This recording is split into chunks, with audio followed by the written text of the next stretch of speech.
नमस्कार, मैं हूं अतुल चौरसिया। आपका खर्चा आपकी चर्चा, हफ्ता दर हफ्ता हम एक बार फिर से लेकर आए हैं न्यूज़ लॉन्ड्री का हिंदी पॉडकास्ट अनिल चर्चा। चर्चा का यह अंक थोड़ा ख़ास है क्योंकि यह हमारा 250वां एपिसोड है और सारे के सारे पार्टिसिपेंट चर्चा के इस हफ्ते स्टूडियो में हैं, कोई जूम पर नहीं, कोई ऑनलाइन नहीं। तो एक बार आप सबसे परिचय करवा देता हूं और उसके बाद फिर हम चर्चा को शुरू करते हैं। सबसे किनारे से स्मिता शर्मा। स्मिता को आप लोग देखते हैं विदेश मामलों के ऊपर, उनकी रिपोर्टिंग तमाम चैनलों में उनका अनुभव है और चर्चा में भी हफ्ते के अंतराल के बाद आप लोग से मिलती रहती हैं। इसके अलावा आनंद हमारे साथ हैं, आनंद वर्धन। आनंद पिछले 2-3 हफ्ते चर्चा में नहीं थे, वापसी। स्वागत है आनंद आपका भी। और साथ में शार्दुल कात्यायन। शार्दुल, आपका भी बहुत बहुत स्वागत चर्चा में। हेलो।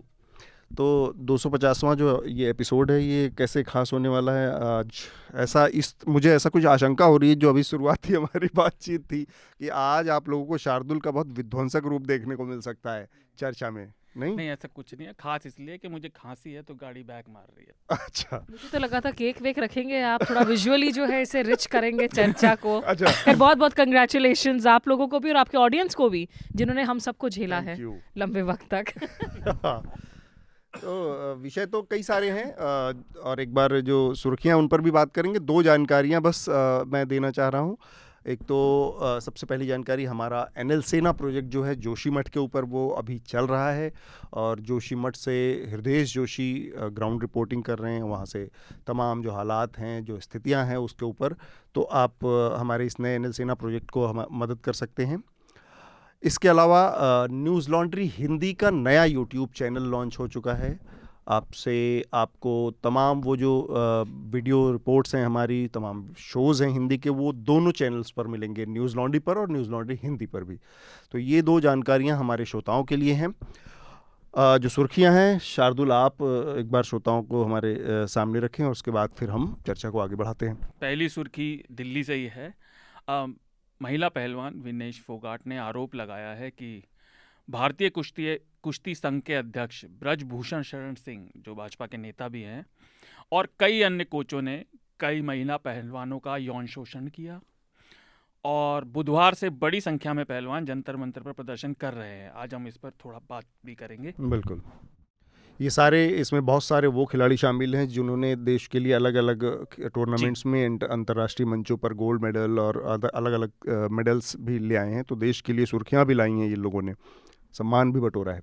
हाँ, और इसमें दिक्कत ये भी है कि ये संस्थागत शोषण का इसमें कहीं ज़्यादा आपको चिन्ह दिखाई देता है बजाय किसी की व्यक्तिगत उसके। अगली सुर्खी सरकार की ओर से, मंगलवार को केंद्र के इलेक्ट्रॉनिक्स और सूचना प्रौद्योगिकी आईटी मंत्रालय ने आईटी एक्ट में संशोधन का एक प्रस्ताव किया। इस संशोधन के मुताबिक सरकार द्वारा अधिकृत एजेंसियां जिस खबर को फर्जी, फेक न्यूज़ मानेंगी, उन्हें सभी प्लेटफॉर्म्स, जिसमें सोशल मीडिया प्लेटफॉर्म भी शामिल हैं, उन्हें हटाना होगा। एडिटर्स गिल्ड ऑफ इंडिया ने इसे लेकर आपत्ति जताई है। उनका मानना है कि फर्जी खबरों का निर्धारण केवल सरकार द्वारा चिन्हित की गई या अधिकृत की गई संस्थाओं से नहीं होना चाहिए, उससे सेंसरशिप की संभावना काफ़ी बढ़ जाती है जी। तो ये काफ़ी चिंताजनक बात है। आज का हमारा एक और बातचीत का मुद्दा, भाजपा की राष्ट्रीय कार्यकारिणी की बैठक हुई। उसमें 2 खास बातें हुई, बाकी तो राजनीतिक चीज़ें हैं ही, उस पर आज हम बात भी करेंगे। जयप्रकाश नड्डा, जो भाजपा के मौजूदा अध्यक्ष हैं, जेपी नड्डा जी, उनका कार्यकाल बढ़ा दिया गया और वो अध्यक्ष बने रहेंगे। और प्रधानमंत्री मोदी ने अल्पसंख्यकों और पिछड़े समाज के लोगों को मिलाकर भाजपा के कार्यकर्ताओं से सर्वांगीण लोगों को साथ लेकर चलने की बात कही। और भाजपा के लोगों का कहना ये हमारे लिए आगे की विजन है, पर खैर वो तो देखा जाएगा। एक सुर्खी सुप्रीम कोर्ट से। राष्ट्रीय राजधानी क्षेत्र हैं और भारत सरकार के बीच खींचातानी चल रही है कि दिल्ली का प्रशासन कौन करेगा। इस पर अदालत में सुनवाई भी हो रही थी। तो सुनवाई के अंत में भारत सरकार की तरफ से प्रस्तुत हो रहे हैं जो तुषार मेहता, सॉलिसिटर जनरल, उन्होंने मांग की कि ये मामला बड़ी बेंच पर जाए, जिससे कोर्ट भी हैरान हुआ, क्योंकि उस समय जो दिल्ली सरकार की तरफ से पेश हो रहे हैं, अभिषेक मनु सिंह भी, माफ़ कीजिएगा, वो अपना कंक्लूडिंग बातें रख रहे थे। तो कोर्ट को इस पर काफ़ी हैरानी भी हुई और इस पर आगे अभी मतलब पूरी बात होनी हियरिंग और बाकी है। बातचीत के एकदम आखिरी चरण में बड़ी बेंच की मांग की सॉलिसिटर जनरल ने, तो वो थोड़ा कोर्ट के लिए हाँ, और अगर आप देखें तो कोर्ट के अगर जो रिपोर्ट हैं, जो रिकॉर्ड हैं, तो कोर्ट काफ़ी आश्चर्यचकित हुआ कि आप अब क्यों कह रहे हैं, आपने अपने समय पर ये बात क्यों नहीं कही, क्योंकि उस समय दूसरे पक्ष के वकील अपना रिजॉइंडर दे रहे थे। कोर्ट से जुड़ी एक और चीज़, मुख्य न्यायाधीश को विधि मंत्री, कानून मंत्री किरण रिजिजू ने एक पत्र लिखा और उसमें उन्होंने जजों को अपॉइंट करने वाले पैनल में सरकार के प्रतिनिधि होने की बात कही और उनका कहना था कि सुप्रीम कोर्ट के लिए जो पैनल होगा उसमें केंद्र का प्रतिनिधि और हाई कोर्ट्स के लिए राज्य या केंद्र का प्रतिनिधि ज़रूर होना चाहिए। और ये नॉमिनी की बात उस समय आ रही है जब सरकार और कोर्ट के बीच खींचतान पहले से चल रही है कि जजों का अपॉइंटमेंट कैसे होगा। अगर आनंद इस पर कुछ कहना चाहे, क्योंकि ये खींचतान काफ़ी लंबे समय से चल रही है और इस कॉलेजियम की बहस को हम भी डिस्कस कर चुके हैं और कई बार डिस्कस किया जा चुका, लेकिन अभी भी खबर आई कि जो कोर्ट ने ऑब्जेक्शन दिए थे उस पर 4 दिन तक विचार चला।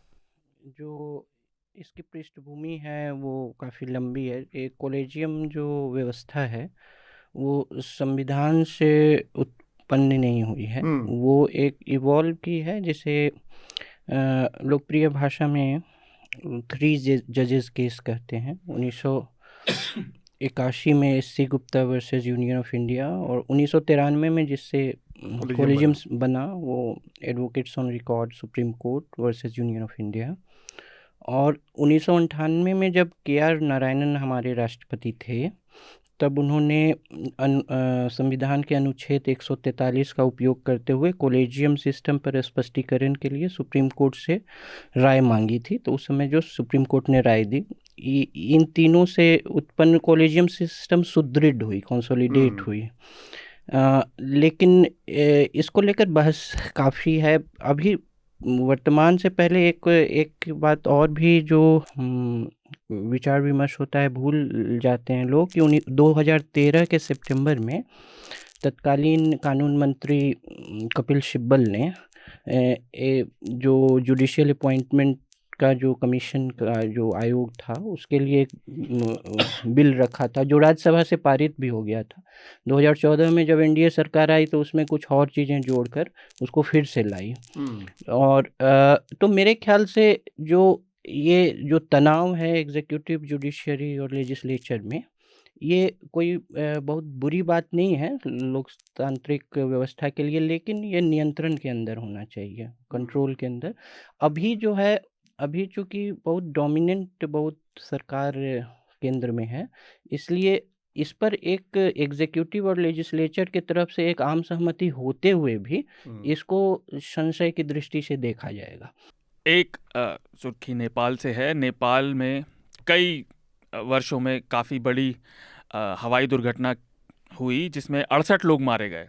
ये हादसा, ये प्लेन क्रैश पोखरा में हुआ और इसमें कई भारतीय भी थे।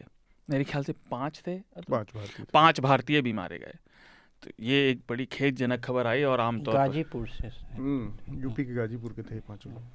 एक आज हम इस विषय पर बात भी करेंगे। ऑक्सफैम की एक रिपोर्ट आई जिसमें ये कहा गया कि भारत का करीब 40% वेल्थ, धन संपदा देश की 1% जनसंख्या के पास है और उसमें भी जो सबसे अमीर 10 लोग हैं उनकी नेट वर्थ करीब 27.28 लाख करोड़ है और ये 2021 के मुकाबले 32% से थोड़ा ज़्यादा 32.8% ऊपर चढ़ गई है।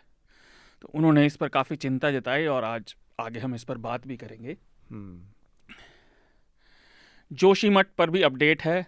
जोशीमठ में जो पूरा शहर दरक रहा था, धंस रहा था, ये भी खबर आई थी कि वो पिछले 12-15 दिनों में 5 सेंटीमीटर से ज़्यादा धंस गया है, बहुत तेज़ी से हो रहा है।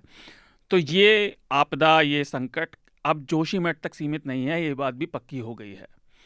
कम से कम 8 ऐसे इलाके और हैं उत्तराखंड में जिनमें आशंका जताई जा रही है और ये खतरा साफ देखा जा रहा है कि वहाँ भी ये तेज़ी से दरकना पूरे इलाकों का शुरू हो सकता है, जो एक बड़ी समस्या बन सकती है प्रशासनिक और जनता के लिए भी, क्योंकि बहुत बड़ी जनसंख्या को विस्थापित भी करना पड़ेगा।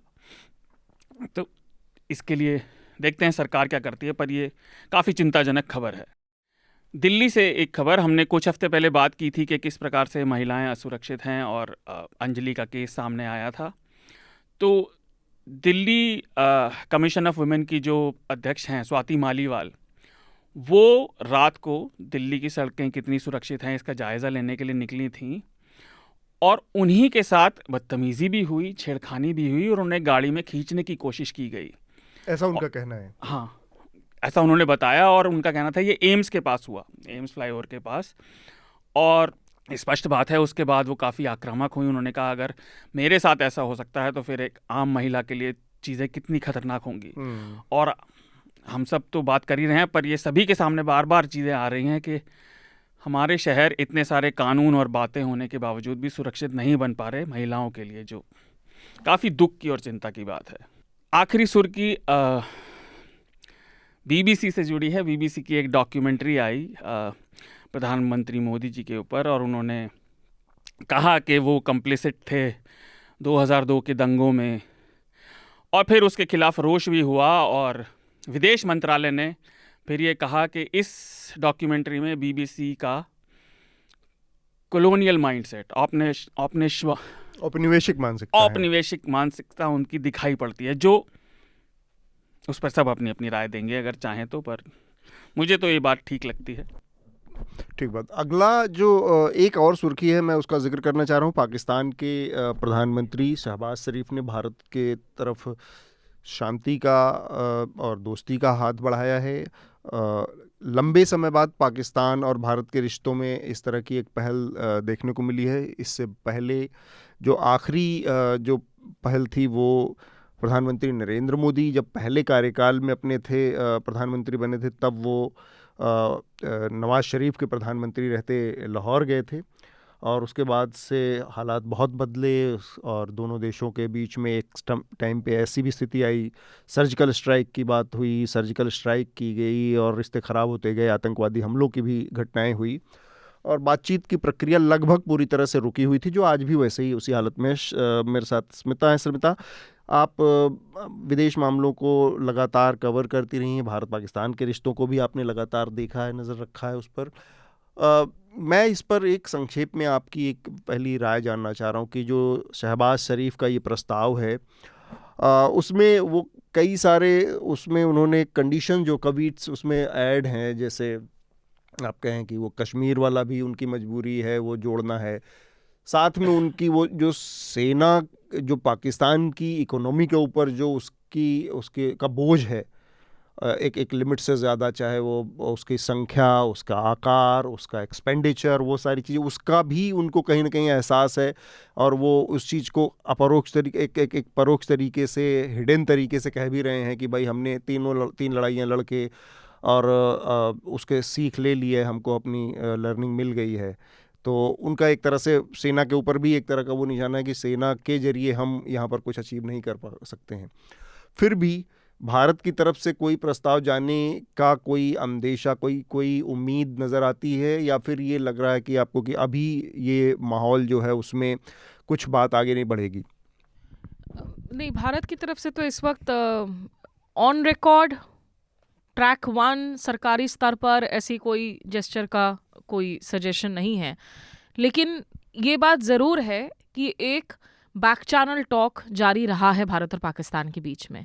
इसको ऑफिशियली कंफर्म करें या ना करें जी। और इसको खुद अजीत डोवल साहब भी जो है पिछले कुछ वक्त से लगातार बढ़ाते रहे हैं, जिसको रह रहकर बहुत सारी रिपोर्ट्स भी आई। अभी हाल ही में हामिद मीर वगैरह की भी रिपोर्ट्स आई थी। Of course a lot of reports have to be taken with a pinch of salt.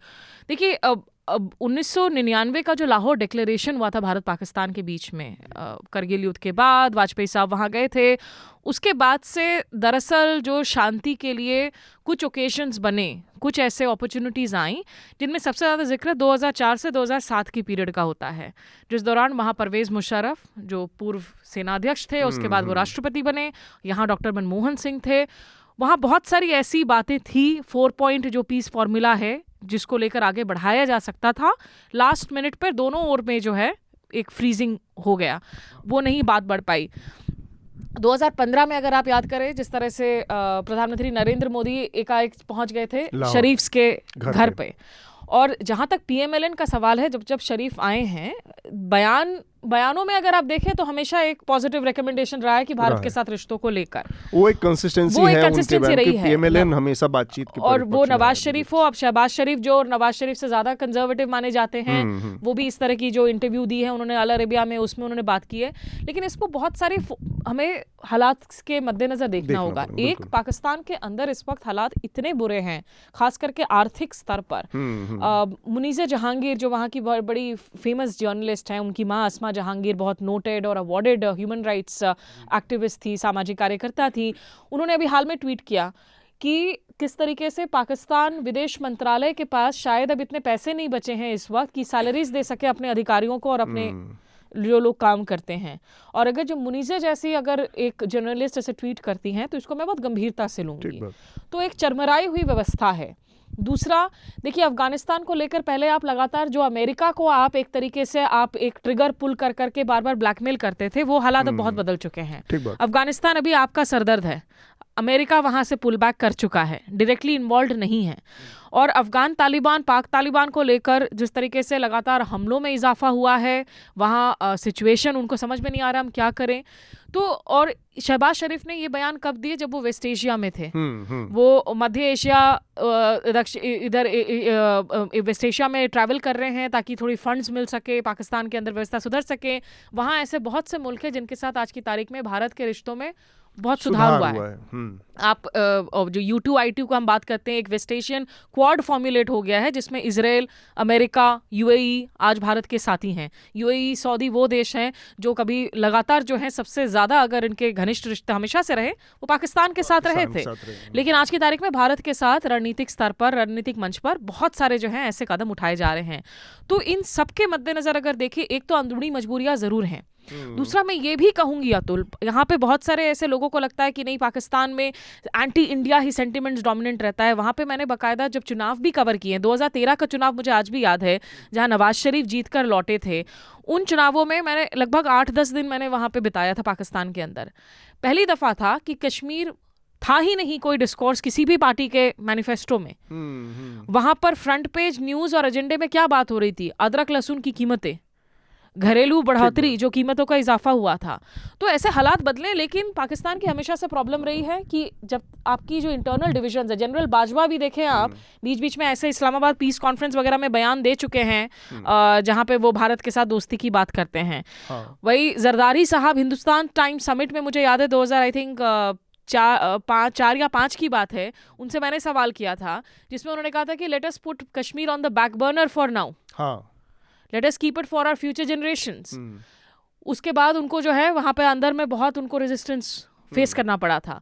तो जब तक पाकिस्तान के अंदर internally with in the army, with in the ISI की डिविजन्स और इंडिया को लेकर कैसे बढ़ना है नहीं बदलता, और दूसरा खुद इंडिया के अंदर देखिए ये जो सरकार है, अगर पाकिस्तान की सरकार अभी भी सोच रही है कि 370 को जो है वापस से रिवोक करने की बात की जाए, वापस से जो है वो स्टेटस दे दी जाए, इन सब मुद्दों पर अगर भारत सरकार से बात करेगी, मोदी सरकार इसके लिए तैयार नहीं है। और 2024 चुनावों के पहले पाकिस्तान एक बार फिर से एक बहुत बड़ा अंदरूनी मुद्दा, एक डोमेस्टिक नारा लगातार बनेगा।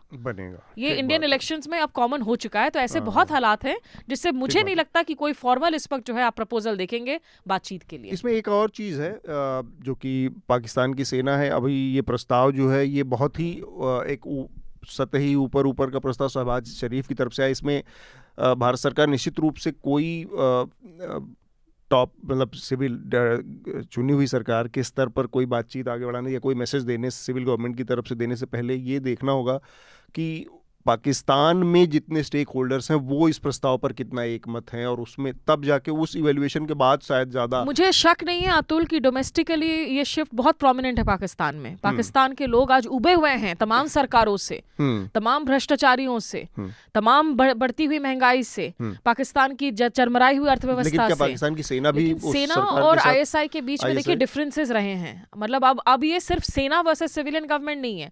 अब विद इन वो जो हम बार बार पाकिस्तान में कहते हैं ना ना, व्हील्स विद इन व्हील्स।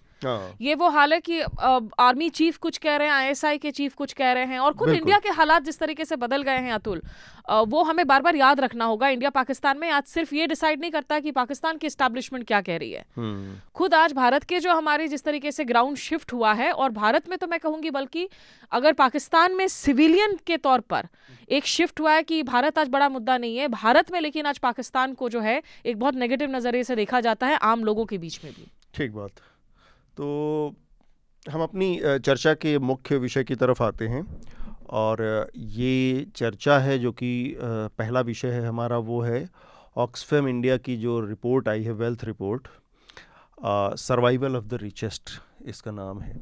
और इसमें बड़ी दिलचस्प कुछ आंकड़े सामने आए हैं। मैं एक बार जल्दी पढ़ना चाह रहा हूँ और फिर हम इस पर बातचीत करना चाहेंगे। कुछ पॉइंट्स में मैं जो इस रिपोर्ट्स के कुछ मेजर जो बिंदु हैं उनके बारे में बताना चाह रहा हूँ। इस देश की जो 50% सबसे निचले दर्जे की आबादी सबसे नीचे आती है, वो इस देश की जो सबसे ऊपर की 10% आबादी है उसके मुकाबले 6 गुना ज़्यादा इनडायरेक्ट टैक्स पे करती है। यानी कि सबसे कम जिन लोगों की आय है वो सब इनडायरेक्ट टैक्सेस सबसे ज़्यादा दे रहे हैं। और ये चीज़ जो खाद्य सामान है या जो गैर खाद्य सामान है, उन सब में सरकार जो टैक्स वसूल रही है, खाद्य और अखाद्य दोनों चीज़ों पे, कपड़ा लत्ता बाकी चीज़ों पर, होम अप्लायंसेस पे या फिर आपके खाने पीने की चीज़ों पर, उसका 64.3% हिस्सा, कुल टैक्स का 64.3% हिस्सा आबादी के इसी 50% हिस्से से आ रहा है जो सबसे नीचे पायदान पर है, आय के मामले में नीचे बॉटम पर है। वो 50% आबादी इस देश की कुल उस टैक्सेशन का 63% हिस्सा दे रही है। भारत की सिर्फ 21 जो अरबपति हैं, 21 जो बिलियनियर्स हैं, उनके पास जो संपत्ति है वो इस देश की बाकी 70 करोड़ जो आबादी है उसको मिलाकर जो संपत्ति है उससे ज़्यादा 21 लोगों के पास संपत्ति है। ये कुछ पॉइंट हैं इसमें। इस देश की 50% आबादी के पास देश के सिर्फ 3% जो संसाधन है, जो संपत्तियां हैं, सिर्फ 3% कुल मिलाकर नीचे की 50% आबादी के पास है। ये वही नीचे की 50% आबादी है जो इनडायरेक्ट टैक्सेस में 64% का योगदान दे रही है, लेकिन संपत्तियों में उसका हिस्सा सिर्फ 3% है। ये सारे इसके जो कहेंगे आयरनीज हैं या इसके कमियां दिखाती हैं, हमारे सामने लाती हैं।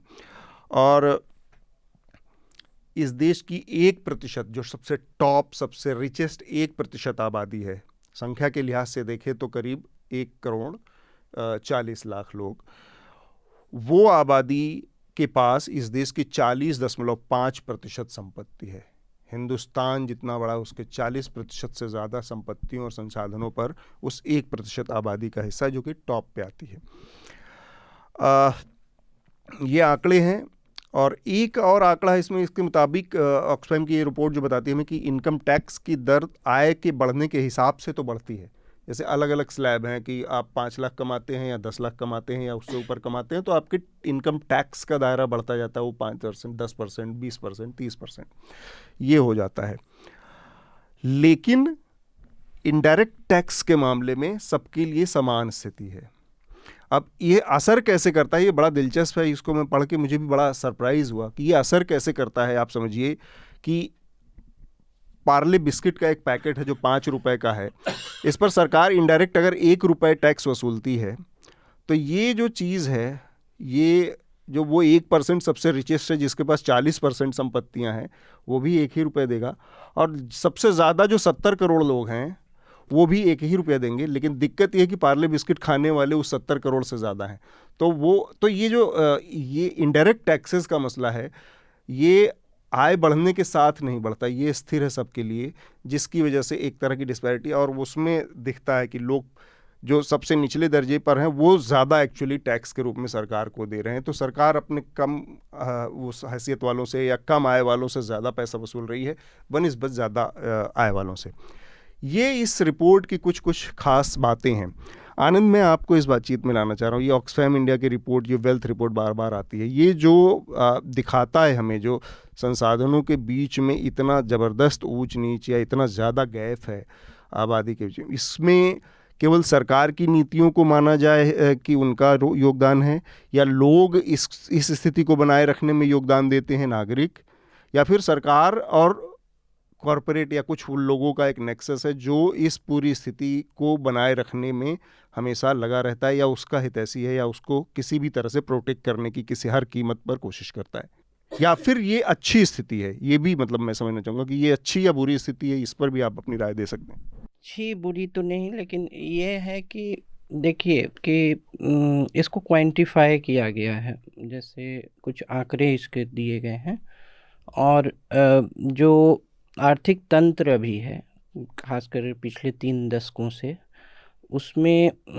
ये एक असमानता जो है, बढ़ती असमानता, लेकिन जो तमाम सरकारें हैं और बहुत आर्थिक अध्ययन, घटती गरीबी लेकिन बढ़ती असमानता, तो ये दोनों समानांतर रूप से चल रहे हैं कि गरीबी का स्तर पोस्ट लिबरलाइजेशन घटा है, मतलब गरीबी कम हुई है, बिलो पॉवर्टी लाइन वाले लोगों की कम संख्या हुई है, लेकिन असमानता भी बढ़ी है।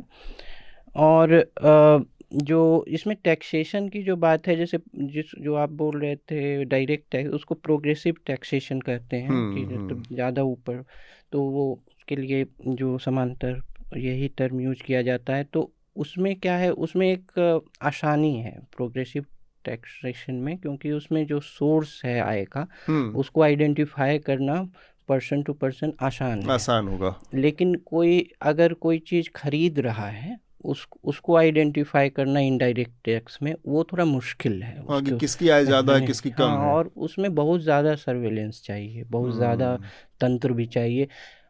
ये एकदम अलग सी बात है कि सरकार इसके लिए इच्छुक भी है कि नहीं, हाँ, वो तो दूसरी वो एक दूसरी बात है, लेकिन व्यवहारिक रूप से इसके लिए जो तंत्र चाहिए, जो क्या दुनिया में कहीं ऐसा है जो इस तरह से इस चीज़ को करता हो? नहीं, अगर है तो मुझे जानकर होगा, मेरे ख्याल से होगा। वेल्थ टैक्स बहुत कम कंट्री में। इनहेरिटेंस टैक्स तो अलग चीज़ हो गई। जैसे जो थॉमस पिकेटी ने जो इनइक्वालिटी पे जो किताब लिखी थी, जो अभी जो 21वीं शताब्दी का जो कैपिटल कहा गया मार्क्स, तो उन्होंने असमानता पे ज़्यादा वो पूंजीवाद वगैरह ये सब से भी ज़्यादा जो है व्यवहारिक असमानता की बात की थी। तो उसमें भारत से जो डेटा है वो एक तो है कि इसमें एक बात और है कि जो ऊपरी जो आप बोल रहे कि इतने लोगों के पास इतना धन जो है, संचय है, और वो सीमित है इन चुनिंदा हाथों में, तो उसमें जैसे बहुत तरह से जो है, एक तो है कि क्रॉस प्रॉपर्टी कंसोलिडेशन काफ़ी हुई है कि इसे भी खरीद लो, इसे भी खरीद लो। तो एक औद्योगिक घराना में कई सारी संपत्तियों को सुदृढ़ ढंग से एक ही बना लिया गया, तो एक जो है ओनर में काफ़ी आर्थिक रूप से शक्तिशाली होता गया।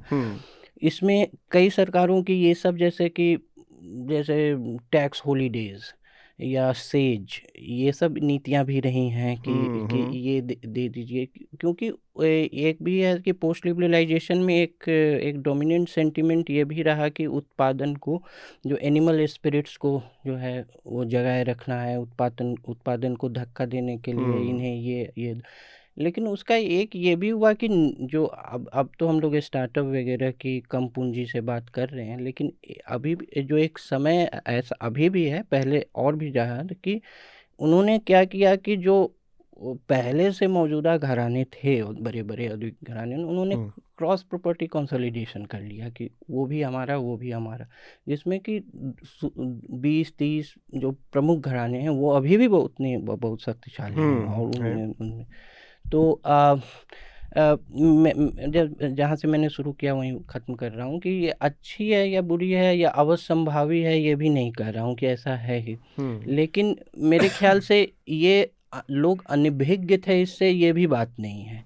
उसको एक आंकड़ों का जामा पहनाया गया है अभी कि वो क्वांटिफाई हो गया, लेकिन भारत में ये जो असमानता बढ़ रही है, ये बहुत वर्षों से ये चर्चा का विषय रहा ये है। लिबरलाइजेशन का ही नतीजा है कि इतने विकृत रूप में, मतलब पहले भी, लेकिन जब तक देश बंद व्यवस्था में था, या जिसको नेहरूवियन सोशलिज्म कहते हैं, उस दौर में ये असमानता या ये गैप इतना ज़्यादा मुखर नहीं था, या इतना ज़्यादा दिखता नहीं था, या शायद इतना ज़्यादा था भी नहीं, क्योंकि हम अपने अनुभव से अगर बात करें तो आज के समय में अगर हम देखें तो जिन लोगों के बीच में हम लोग रहते थे, उन्हीं लोगों के बीच में उनकी आय, और कुछ लोग जो अच्छा कर गए, सपोज़ मैं यहाँ माइग्रेट करके आ गया और मेरे कुछ दोस्त हैं जो वहीं गांव में रह गए, उनके अपने बीच में मैं एक दूसरे तरह का अंतर पाता हूँ।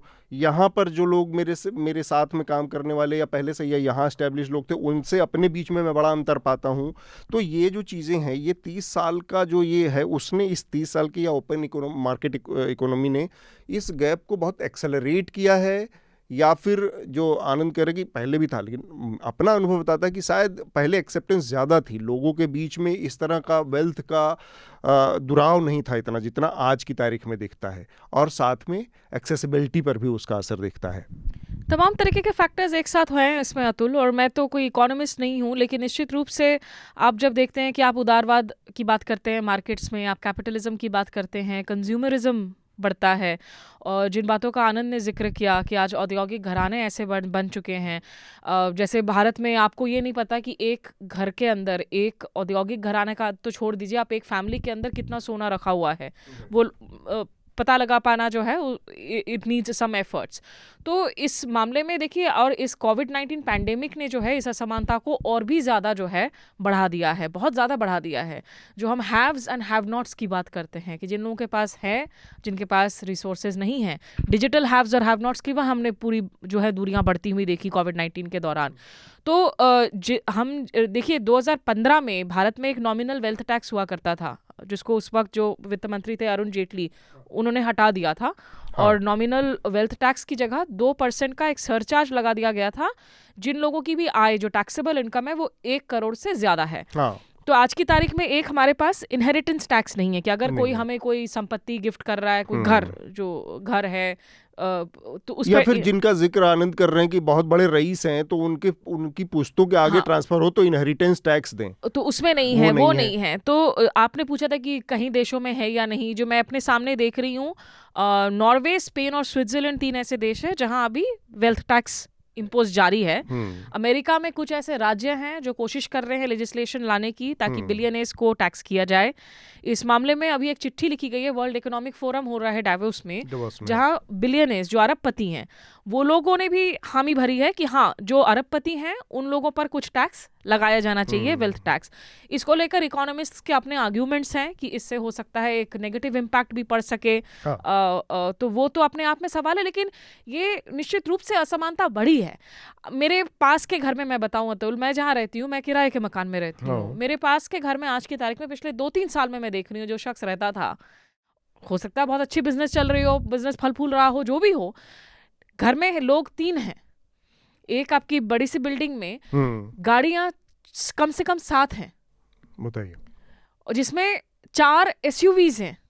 आप आज की तारीख में जो बड़े गाड़ियां हैं, आप थार देख लें, फॉर्च्यूनर देख लें, इनोवा देख लें, वो शख्स के पास है, SUVs हैं सारी।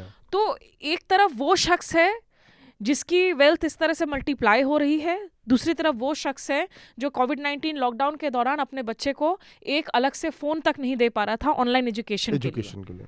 6 बच्चे एक कमरे में रह रहे हैं, लाइट तक नहीं जला पा रहे हैं कि कमरा दिख जाएगा, उस बच्चे जो है इंतज़ार करते हैं, एक स्मार्टफोन नहीं है घर में जहां आप चैट्स रिसीव कर सकें। तो ये एक हकीकत है, इसको तो कोई डिनाई कर। देखिए, ऑक्सफैम की रिपोर्ट को, मैं जब ट्रिब्यून में थी 2017-18 में, तब भी ऑक्सफैम की रिपोर्ट को मैं निकाल कर देख रही हूँ, it is very similar sounding in nature. उस वक्त मैंने रिपोर्ट भी किया था इन रिपोर्ट्स पे, लेकिन ये जो खाई है वो निश्चित रूप से इसकी गहराई दिनों दिन और बड़ी होती गई है।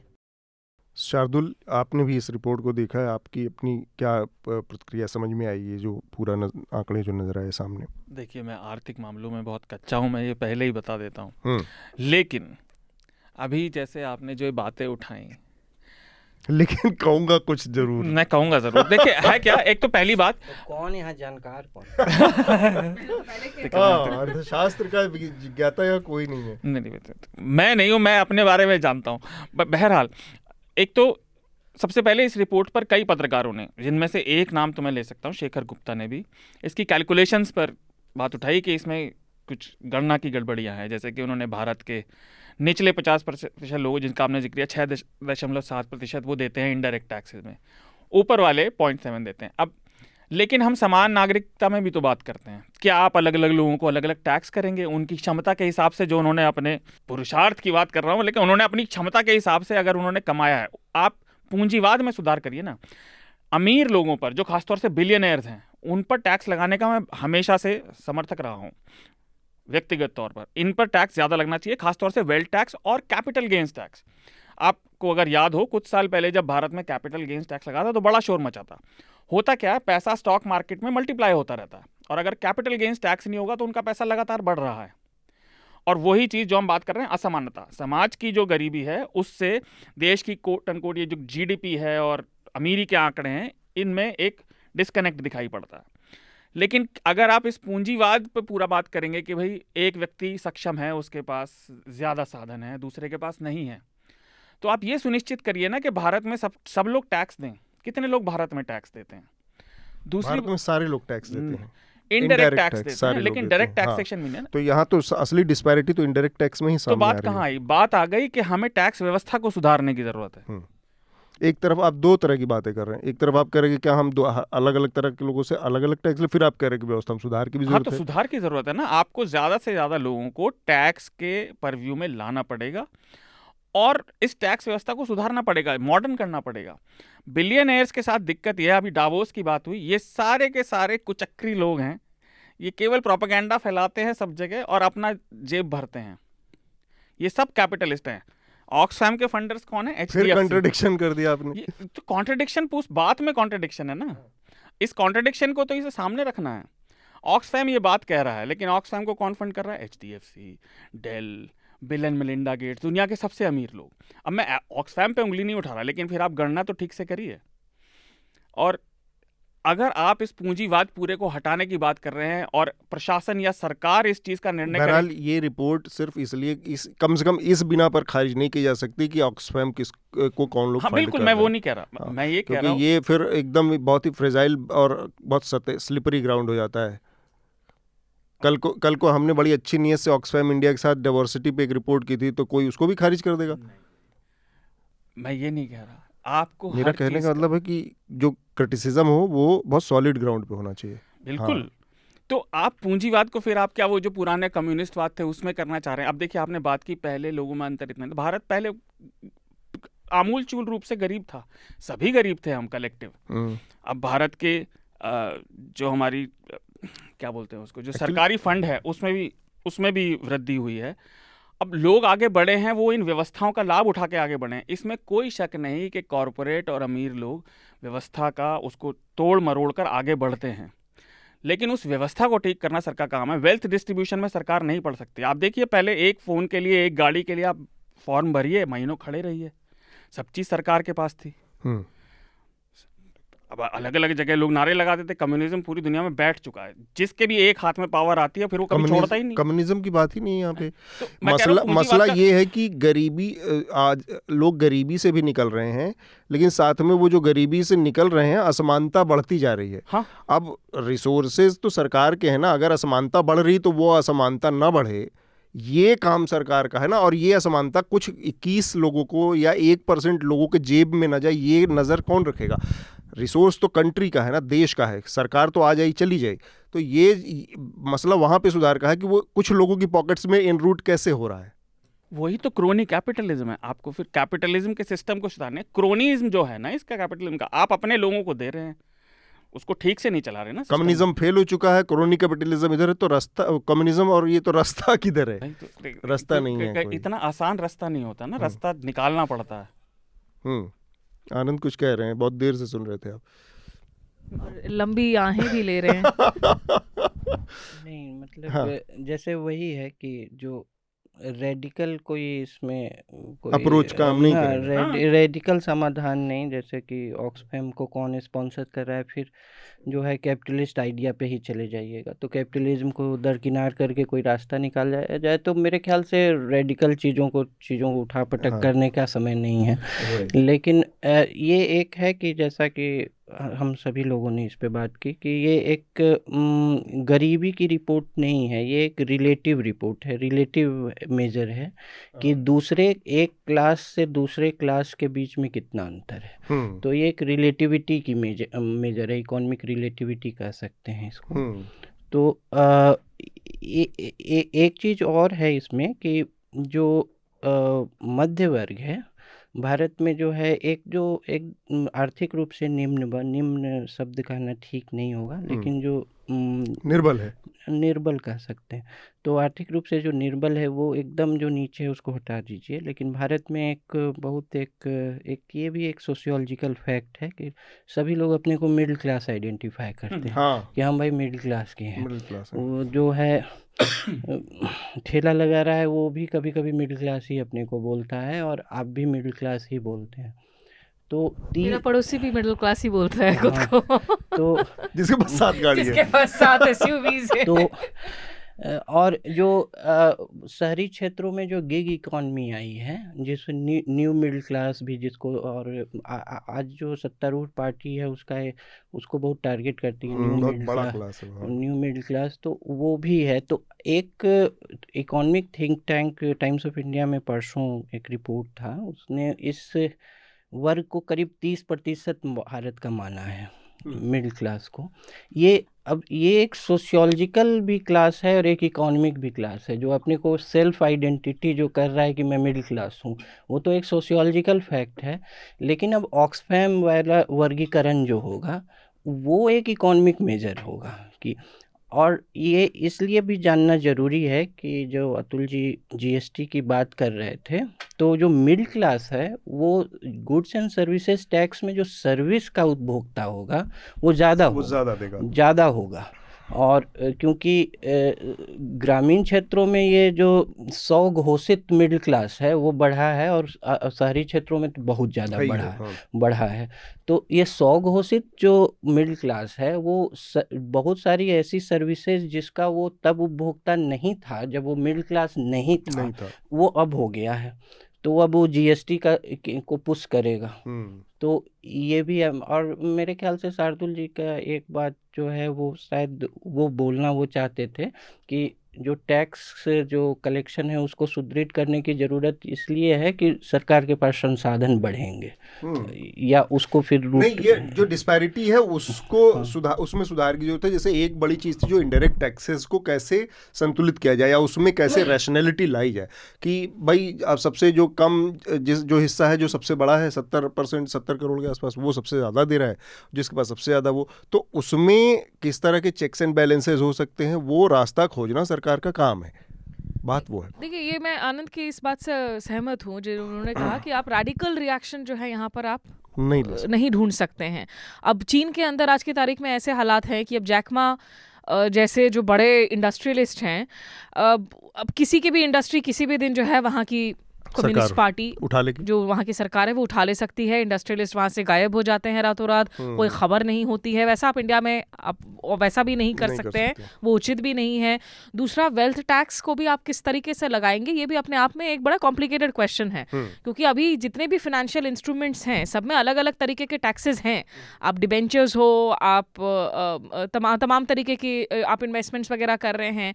लेकिन ये है कि हाँ, जो खाई बहुत साफ साफ नजर आ रही है, उस एक सर्टेन लेवल के ऊपर वाले के जो लोग हैं, मुझे लगता है उसमें टैक्सेस इम्पोजिशन हायर होना चाहिए। एक भले आप ऑक्सफैम ने तो शायद कहा है कि आप एक परमानेंट जो है आप 1% का सरचार्ज लगा दें आपके जितने मिलियनर्स मल्टी बिलियनर्स हैं, उसको एक जरूर देखना चाहिए क्योंकि वो खाई काफी विजिबल है, उसको तय करने में दिक्कत नहीं होगी सरकार को कि आपको बैठ बैठ कर एक एक घर में ढूंढना पड़ेगा कि कितना डिफरेंस है। और दूसरा, जो आम लोग हैं, जो दूसरे लोग हैं, जो टैक्स पेइंग वर्ग हैं, जहां से टैक्सेस आ रही हैं, आप निश्चित रूप से उनके दायरे को आप थोड़ा वाइडन कर सकते हैं, ब्रैकेट्स को। हो सकता है उससे सिंप्लीफिकेशन हो, ये इकोनॉमिस्ट का काम है। लेकिन एक ऐसी समस्या है ये जिसमें दिमाग लगाने की जरूरत है। इसको आप brush away under the carpet नहीं नहीं कह कर सकते सकते। हैं कि ऑक्सफैम डॉजी है या कोई गड़बड़ी है। वो ब्रशिंग अंडर द कारपेट करके जो है इससे कोई समाधान नहीं निकलने। शार्दुल, आखिरी बात हाँ, आपकी। देखिए, हाँ, मैं ये नहीं कह रहा था कि ऑक्सफैम डॉजी है। मैंने कहा आपको देख, आप नहीं कह रहे, काफी सारे लोगों को मैं देख रही हूँ इंटरनेट पे जो कह रहे हैं कि ऑक्सफैम डॉजी है, आप नहीं उनको है। केवल इंडोर्स कर रहे हैं। मैं ये कह रहा हूँ कि आपको ये ध्यान रखना चाहिए कि रिपोर्ट जो बात कह रही है उसका समाधान ऐसा नहीं है कि आप ये सिस्टम खराब है वो सिस्टम खराब है। भाई, अगर मेरी आय कम है और मैं कोई चीज़ खरीद रहा हूँ और वही चीज़ मुझसे 10 गुनी आय ज़्यादा वाला ले रहा है, तो सरकार ये कैसे डिसाइड कर सकती है कि दोनों अलग अलग टैक्स देंगे? या तो हम फिर व्यवस्था ही बदल दें कि हम समान नागरिक नहीं हैं। मैं ये बात कह रहा था। दूसरी चीज़, आप बिल्कुल अमीरों को टैक्स करिए, लेकिन गरीबी से बाहर निकलने का तरीका वेल्थ डिस्ट्रीब्यूशन से ज़्यादा भारत सरकार, जिसमें हमने कई बार बात की है, लंबे समय से असफल रही है, शिक्षा और सामाजिक सपोर्ट है। लोग अपने आप को खुद खींच सकते हैं अगर उन्हें वो साधन दिए जाएं। अब ये सारी व्यवस्थागत बात है। पूंजीवाद और कम्युनिज्म की बात मैंने इसलिए की कि मेन जो दुनिया में वेल्थ के लेकर प्रशासनिक तौर पर यही दो मामले थे। अब आप या तो इसे सुधार सकते हैं या पुराने पर वापस जा सकते हैं। पुराना नहीं, ट्राई आप हो चुका है। अभी जो आपने बात कही वो बात वही, अब वो बहुत कॉम्प्रिहेंसिव तरीके से या आर्टिकुलेट तरीके से हुई कि वही बात आनंद ने भी शुरू में कही थी। वही बात की आनंद आपने ने कही ना अतुल, एक पार्ले जी की बिस्किट। अब सरकार कैसे तय करे कि कैसे एक करेगी? इंसान जो किसके 10 जेब लाख में रुपए कितना कमा है? रहा है वो 5 रुपए में खरीदे, और जो आपकी बहुत अरबपति है मुश्किल वो है। उसको 50 रुपए में खरीदे, तो वो कॉम्प्लिकेटेड है। वो जो बात सही है। कॉम्प्लिकेटेड है। और एक हमें याद रखना चाहिए, लोग जो टैक्स और इस तरह से बचते हैं वो टैक्स लॉ में और टैक्स कोड के जो इम्प्लीमेंटेशन है उसके लूप होल से बचते हैं। और इन सबसे ज़रूरी बात यह है कि क्या सरकार की नीयत जिस दिन सरकार के अंदर नीतिगत स्तर पे ये एक नीयत बन जाएगी कि भाई हमको इस मामले में दिशा में कुछ करना है, तब वहाँ से रास्ते निकालने की शुरुआत होगी। अभी हम जो बात कर रहे हैं, हम केवल वो बात कर रहे हैं कि जो ऑलमोस्ट कह सकते हैं आपकी हवा में हम बात कर रहे हैं कि हम सॉल्यूशंस पे बात ही नहीं कर सकते, क्योंकि वो चीज़ अल्टीमेटली जहाँ से होनी है वहाँ पर उस दिशा में अभी सोच भी नहीं है कि ऐसा कुछ होना चाहिए। इनडायरेक्ट टैक्सेस में सुधार की ज़रूरत है, या जो स्मिता कह रही है कि 1% जो क्रीमी लेयर है उसके ऊपर किस तरह से उसको आइडेंटिफाई बहुत आसान करना है, तो वहाँ से क्या आप ले सकते हैं। ये सारी चीज़ें तब होंगी जब एक बार कॉन्सेंसस लेजिस्लेचर और उसके लेवल पे तय हो जाए कि भाई यहाँ पर वास्तव में हमारे देश में एक बड़ी प्रॉब्लम है और पिछले 30 सालों में इसने बड़ा बर्बादी की तरफ पहुँचाया, या इसने एक खाई बड़ी पैदा कर दी है जिससे एक सोशल अनरेस्ट पैदा हो सकता है आगे आने वाले समय में। तो हमको इसको फिल करना वो है। बिल्ली के गले में घंटी कौन बांधे, वो इसको ये सरकार- इससे वो भी कौन है? रिलेटेड है कि आप जब क्रोनी कैपिटलिज्म की बात करते हैं, क्रोनी कैपिटलिज्म खास करके आज की तारीख में हमारे देश में leads to larger debates. Electoral funding, चुनावों के खर्चे, पार्टियों के पैसे कहाँ से आ रहे हैं, इन सब चीज़ों पर पारदर्शिता नहीं होगी तो आप इसको एड्रेस नहीं कर सकते। अब जीएसटी यहाँ पे टैक्स सुधार लाने वाला था, लेकिन उसके इम्प्लीमेंटेशन में सब चीज़ गायब हो गई। मेरे ख्याल से हम अपने अगले विषय की तरफ बढ़ते हैं। इस पर हमने जितनी हम लोगों की जानकारी थी उतनी ही बात करनी चाहिए, क्योंकि कोई सब लोगों ने डिस्क्लेमर पहले ही दे दिया कि अर्थशास्त्री यहाँ कोई है नहीं, तो इस मुद्दे को यहीं पर हम अब छोड़ेंगे। एक लेकिन इससे बड़ा सीरियस मुद्दा है जिस पर हम आगे बात करने जा रहे हैं, जो भारत की कुश्ती संघ है, रेसलिंग फेडरेशन ऑफ इंडिया है, और जो भारत की कई सारी जो स्टार खिलाड़ी हैं, उसमें बजरंग पुनिया हैं, उसमें विनेश फोगट हैं, उसमें साक्षी मलिक है, और भी तमाम खिलाड़ी जो इतने नामवर नहीं हैं, लेकिन सब ने किसी ने स्टेट के स्तर पर नाम कमाया, किसी ने राष्ट्रीय स्तर पर नाम कमाया, कुछ ने इंटरनेशनल स्तर पर भारत का नाम रोशन किया। इन सब लोगों की एक बड़ी चिंता सामने आई है कि रेसलिंग फेडरेशन में महिलाओं का यौन शोषण हो रहा है, उनके साथ बदतमीजियाँ हो रही हैं, और ये कोचेस से लेके नीचे के स्तर के जो मेल उनके सहयोगी हैं उनसे लेकर, और रेसलिंग फेडरेशन के चेयरमैन टॉप जो कि ब्रजभूषण शरण सिंह भारतीय जनता पार्टी के सांसद हैं, उनके स्तर तक ये चीज़ हो रही है, और वो इन खिलाड़ियों का शोषण कर रहे हैं, उनका हैरेसमेंट कर रहे हैं। ये इसके बाद से 18 तारीख से दिल्ली के जंतर मंतर पर ये खिलाड़ी आकर धरने पर बैठ गए। अब इसमें 2-3 तरह की बातें जो हमेशा होती हैं आजकल जो हमारा माहौल है उसमें, कि भाई कुछ लोग कहेंगे ये पहले कहाँ थे, एक ऐसे भी लोग लॉजिक लिखेंगे ये पहले कहाँ थे, आज क्यों बोलने लगे, ये वो। तो हर चीज़ के बोलने का कोई एक ही समय होगा, और ये जो कुतर्क है ये हर समय लागू होगा जब आप ये कहने की स्थिति में होंगे कि पहले कहाँ थे। पहले कहीं ना कहीं से तो शुरुआत होती है किसी भी चीज़ की, तो इस बेमतलब की बहस में एक तो नहीं पड़ना चाहिए किसी को, समझदार आदमी को, बाकी लोग करते रहेंगे। दूसरा ये कि ये 21 साल 22 साल 23 साल 24 साल 25 साल के वो युवा लोग हैं जिनका पूरा का पूरा करियर पड़ा हुआ है, जिनकी सोच समझ या अनुभव का संसार उतना विस्तृत नहीं है, उनका एक्सपोजर इतना बड़ा नहीं है, लेकिन वो सब कुछ दांव पर लगाकर सड़क पर आ गए हैं। इसका मतलब है कि कुछ न कुछ ऐसी चीज़ है कि अपना पूरा करियर, पूरा जीवन दांव पर लगाकर सड़क पर लोग आने के लिए मजबूर होना पड़ा। तो उन चीज़ों को उस सिंपैथी की नज़र से ना देखना या उसमें कॉन्स्पिरेसी देखना अपने आप में एक तरह की मूर्खता है। अब हम उस बात पर आते हैं कि भारतीय जनता पार्टी के सांसद हैं, चीफ हैं, ये आरोप लगे उनके ऊपर 3-4 दिन हो गए। अभी तक आज उनका बयान आ गया कि मैं इस्तीफ़ा नहीं दूंगा, और बयान के साथ उन्होंने एक और लाइन जोड़ दी उसमें कि मेरे इस्तीफ़ा देने से ये साबित होगा कि मैं गलत था और मैं अपने को गलत साबित होते हुए नहीं देख सकता। ये स्थिति है देश में।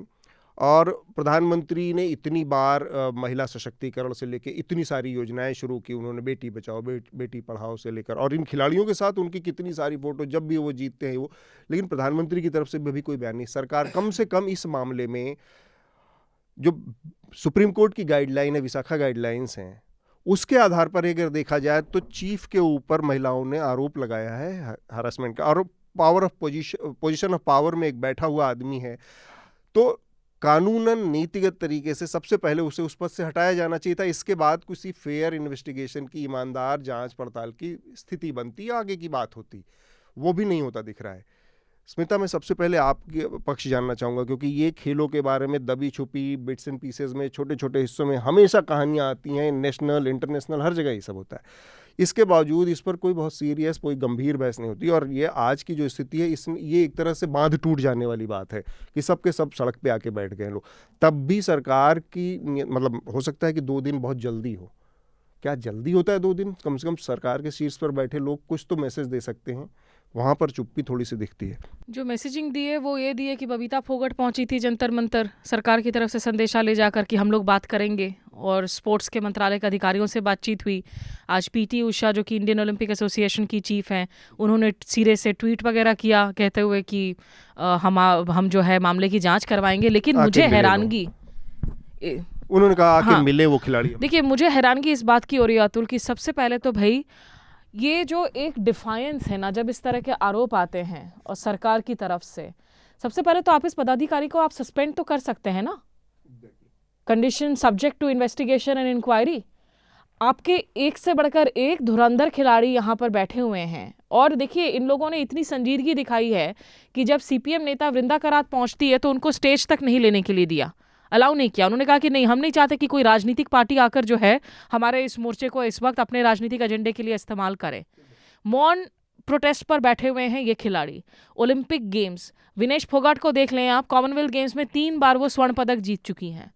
और बजरंग पूनिया सही तो कह रहे हैं कि भाई अभी तक आपने ये ब्रिजभूषण सिंह जो हैं वो कह रहे थे कि मेरे खिलाफ कोई एक भी अगर आरोप लगा दे तो मैं इस्तीफा दे दूंगा। आज की तारीख में कम से कम 5 से 6 ऐसी लड़कियां हैं, युवा खिलाड़ी हैं, जिन्होंने आकर आप पर ये आरोप लगाए हैं जी। वो कह रहे हैं कि मैं वहाँ उत्तर प्रदेश जाऊंगा, वहाँ बैठक करूंगा। ये डिले क्यों? सबसे पहले तो ये होना चाहिए ना कि भाई अगर आपके खिलाफ इतने गंभीर आरोप हैं कि खिलाड़ी एक तो नेशनल कमीशन ऑफ विमेन तक नहीं जा रहे क्योंकि उन पर भरोसा नहीं होगा, वो आकर प्रोटेस्ट में बैठ रहे हैं इस जाड़े में, आप पहले तो कहे कि ठीक है भाई आप अपने पद से आप उतर जाइए, हम इन्वेस्टिगेशन, हम जांच करेंगे, अगर कुछ गलत नहीं पाया जाता तो हम आपको रीइंस्टेट कर देंगे। लेकिन इसमें देखिए मुझे ना, मैं शॉक्ड नहीं हूँ अतुल। जब मीटू का पूरा मूवमेंट चला था, एमजे अकबर के खिलाफ 1, 2, 3 नहीं 15 से 20 आरोप आए। एमजे अकबर डिफाइंट बने हुए थे लगातार।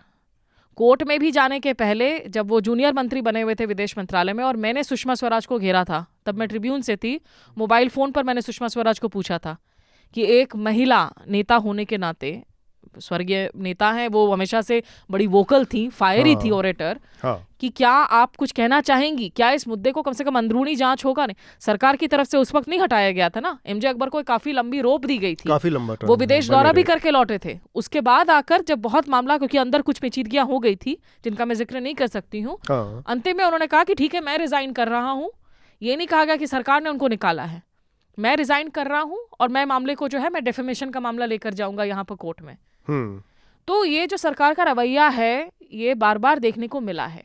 वो कठुआ रेप केस में आप उस बच्ची के रेपिस्ट के खिलाफ जाकर आप प्रदर्शन कर रहे हो, अलग अलग स्तर पर जो बेटी बचाओ का नारा है वो हर बार खोखला नजर आता है। और जब इस तरह के स्टार एथलीट्स, आज विजेंद्र सिंह भी जुड़े हैं, अब मुझे यकीन है कि वो विजेंद्र सिंह तो भाई आप कांग्रेसी हैं, आप भारत जोड़ो यात्रा में जुड़ रहे हैं, भाई विनेश फोगाट जैसी मतलब एथलीट्स को तो मैं सैल्यूट करती हूँ कि इतनी हिम्मत दिखा रहे हैं ये लोग।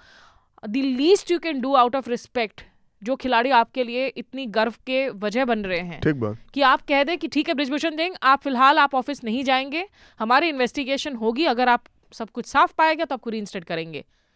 लेकिन वो हो ही नहीं रहा है, नहीं हो रहा है। आनंद, मेरा मानना है इसमें कि जो अगर बृजभूषण सिंह जो हैं वो अभी मतलब किसी भी कारण से अगर शायद लखनऊ के आसपास के किसी गोंडा से हैं, कैसरगंज से एमपी हैं लेकिन गोंडा के रहने वाले हैं जिले के, तो किसी भी ऐसी स्थितियों में किसी भी दृष्टि से अगर किसी पार्टी के जो कि अभी सत्तारूढ़ पार्टी है उसके पॉलिटिकल एसेट हैं तो एक क्रिटिकल मास आता है जिस समय वो लाइबिलिटी हो जाते हैं। एमजे अकबर भी लाइबिलिटी हो गए, तो इनको भी हटाया जाएगा। मेरे ख्याल से एक बहुत स्पेसिफिक कोई जो स्पोर्ट्स मिनिस्ट्री ने 72 घंटों का कुछ किया है वो ये भी थोड़ा नीजर रिएक्शन देने में नहीं है, लेकिन अगर वो बहुत शक्तिशाली भी हैं। गोवा में जैसे कि जो सत्ता परिवर्तन हुआ था जो कांग्रेस को हटाकर, जो पिछले बार इस बार नहीं, उसमें भी उनकी सक्रिय भूमिका थी, तो पार्टी में वो सक्रिय हैं। और एक लेकिन मेरे ख्याल से अब लाइबिलिटी हो गए, उन्हें हटाया जाएगा। दूसरी बात इसमें और दो बात और महत्वपूर्ण है कि जो विशाखा जजमेंट है या मुझे तो खेल संघों में बहुत तरह तरह के हॉकी हो या फिर और भी खेल हैं जिसमें ये सब बहुत ही सामान्य होना नहीं चाहिए लेकिन सामान्य सी शिकायत देखा जाता है। हाँ। इसमें वर्क प्लेस डिफाइन करना बहुत मुश्किल है। पहली बात वर्क प्लेस क्या है, जो कोचिंग का एरिना है वो वर्क प्लेस है, या टूर्नामेंट के लिए अगर खिलाड़ियों को आप ले जा रहे हैं उस बीच कोई जो है इस तरह का दुर्व्यवहार करता है वो वर्क प्लेस हो। इसलिए ट्रेनिंग कैंप्स बहुत सारे जो चलते हैं, ट्रेनिंग कैंप्स हैं, फिर आप जो है जहाँ मैचेस होते हैं, कॉन्टेस्ट होते हैं, डुएल्स होते हैं, वहाँ उसको वर्क प्लेस मानेंगे। इसलिए इसके लिए एक खेल के संबंध में बहुत स्पेसिफिक कानून की भी ज़रूरत है, एक अलग से भी। विशाखा में भी और स्पेसिफिक में जाना होगा आपको, क्योंकि कानूनी लड़ाई में जाइएगा तो उसमें वर्क प्लेस जो है बहुत अजीब तरह से डिफाइंड होगा यहाँ, और कई जो है लूप होल्स निकाल लेंगे ये लोग। और फेडरेशंस में अभी कुछ दिन पहले जो हरियाणा सरकार के खेल मंत्री हैं संदीप सिंह, जो भारत के हॉकी भी खिलाड़ी रहे हैं, उन पे भी आरोप है करप्शन का वगैरह वगैरह का, और भी कई तरह के आरोप हैं। और बीसीसीआई जो कि खेल मंत्रालय के अंदर नहीं आता है, जो भारत का सबसे पॉपुलर खेल है, उसका जो गवर्निंग बॉडी है वो खेल मंत्रालय उसको नियंत्रित नहीं करता है। ये भी एक विडंबना है। तो एक जो मिथाली राज हैं, उन्होंने एक समय रोमेश पवार जो ऑफ स्पिन बॉलर थे, वो वुमेन्स क्रिकेट के कोच हैं, उस पर भी आरोप लगाया, तो वो भी इसी तरह हो गया। कुश्ती जो है भारत में जो है एक सिर्फ खेल नहीं, जो लोग कुश्ती से संबंधित हैं, एक जीने का तरीका है, एक पूरी जीवन शैली है, और इसमें रेवरेंस जो है, आदर जो है, उसका बहुत बड़ा स्थान है। आप कुश्ती के अच्छे खिलाड़ी हैं तो आप सिर्फ अपने नाम से नहीं जाने जाते, आपको गुरु और पहलवान जी, सुशील कुमार का छत्रसाल स्टेडियम वगैरह में कोई सुशील नहीं बोलता, सब पहलवान जी, चाहे और भी ऐसे। तो और इसके रेनिंग डेटी बजरंग बली हैं, मतलब बजरंग बली रेनिंग डेटी हैं सभी रेसलर्स के। तो ये एक पूरा खेल नहीं है कि पूरा जीने का तरीका होता है उनका ये वो, और उसमें जब हायरार्की ऑफ रेफरेंस है उसमें किसी के खिलाफ शिकायत कर देना जो शीर्ष पे बैठा है, वो बहुत बड़ी बात है, और उसको कई तरह का डिफाइंस करना पड़ा होगा, ये भी देखने का। ये सिंपल ये नहीं है कि बॉक्सिंग है, क्रिकेट है, फुटबॉल है, ये एक अलग चीज़ ही है। इसमें आदर के कई लेयर्स हैं, उस सारे लेयर्स को तोड़ के तब जाके वहाँ जाके शिकायत हुई।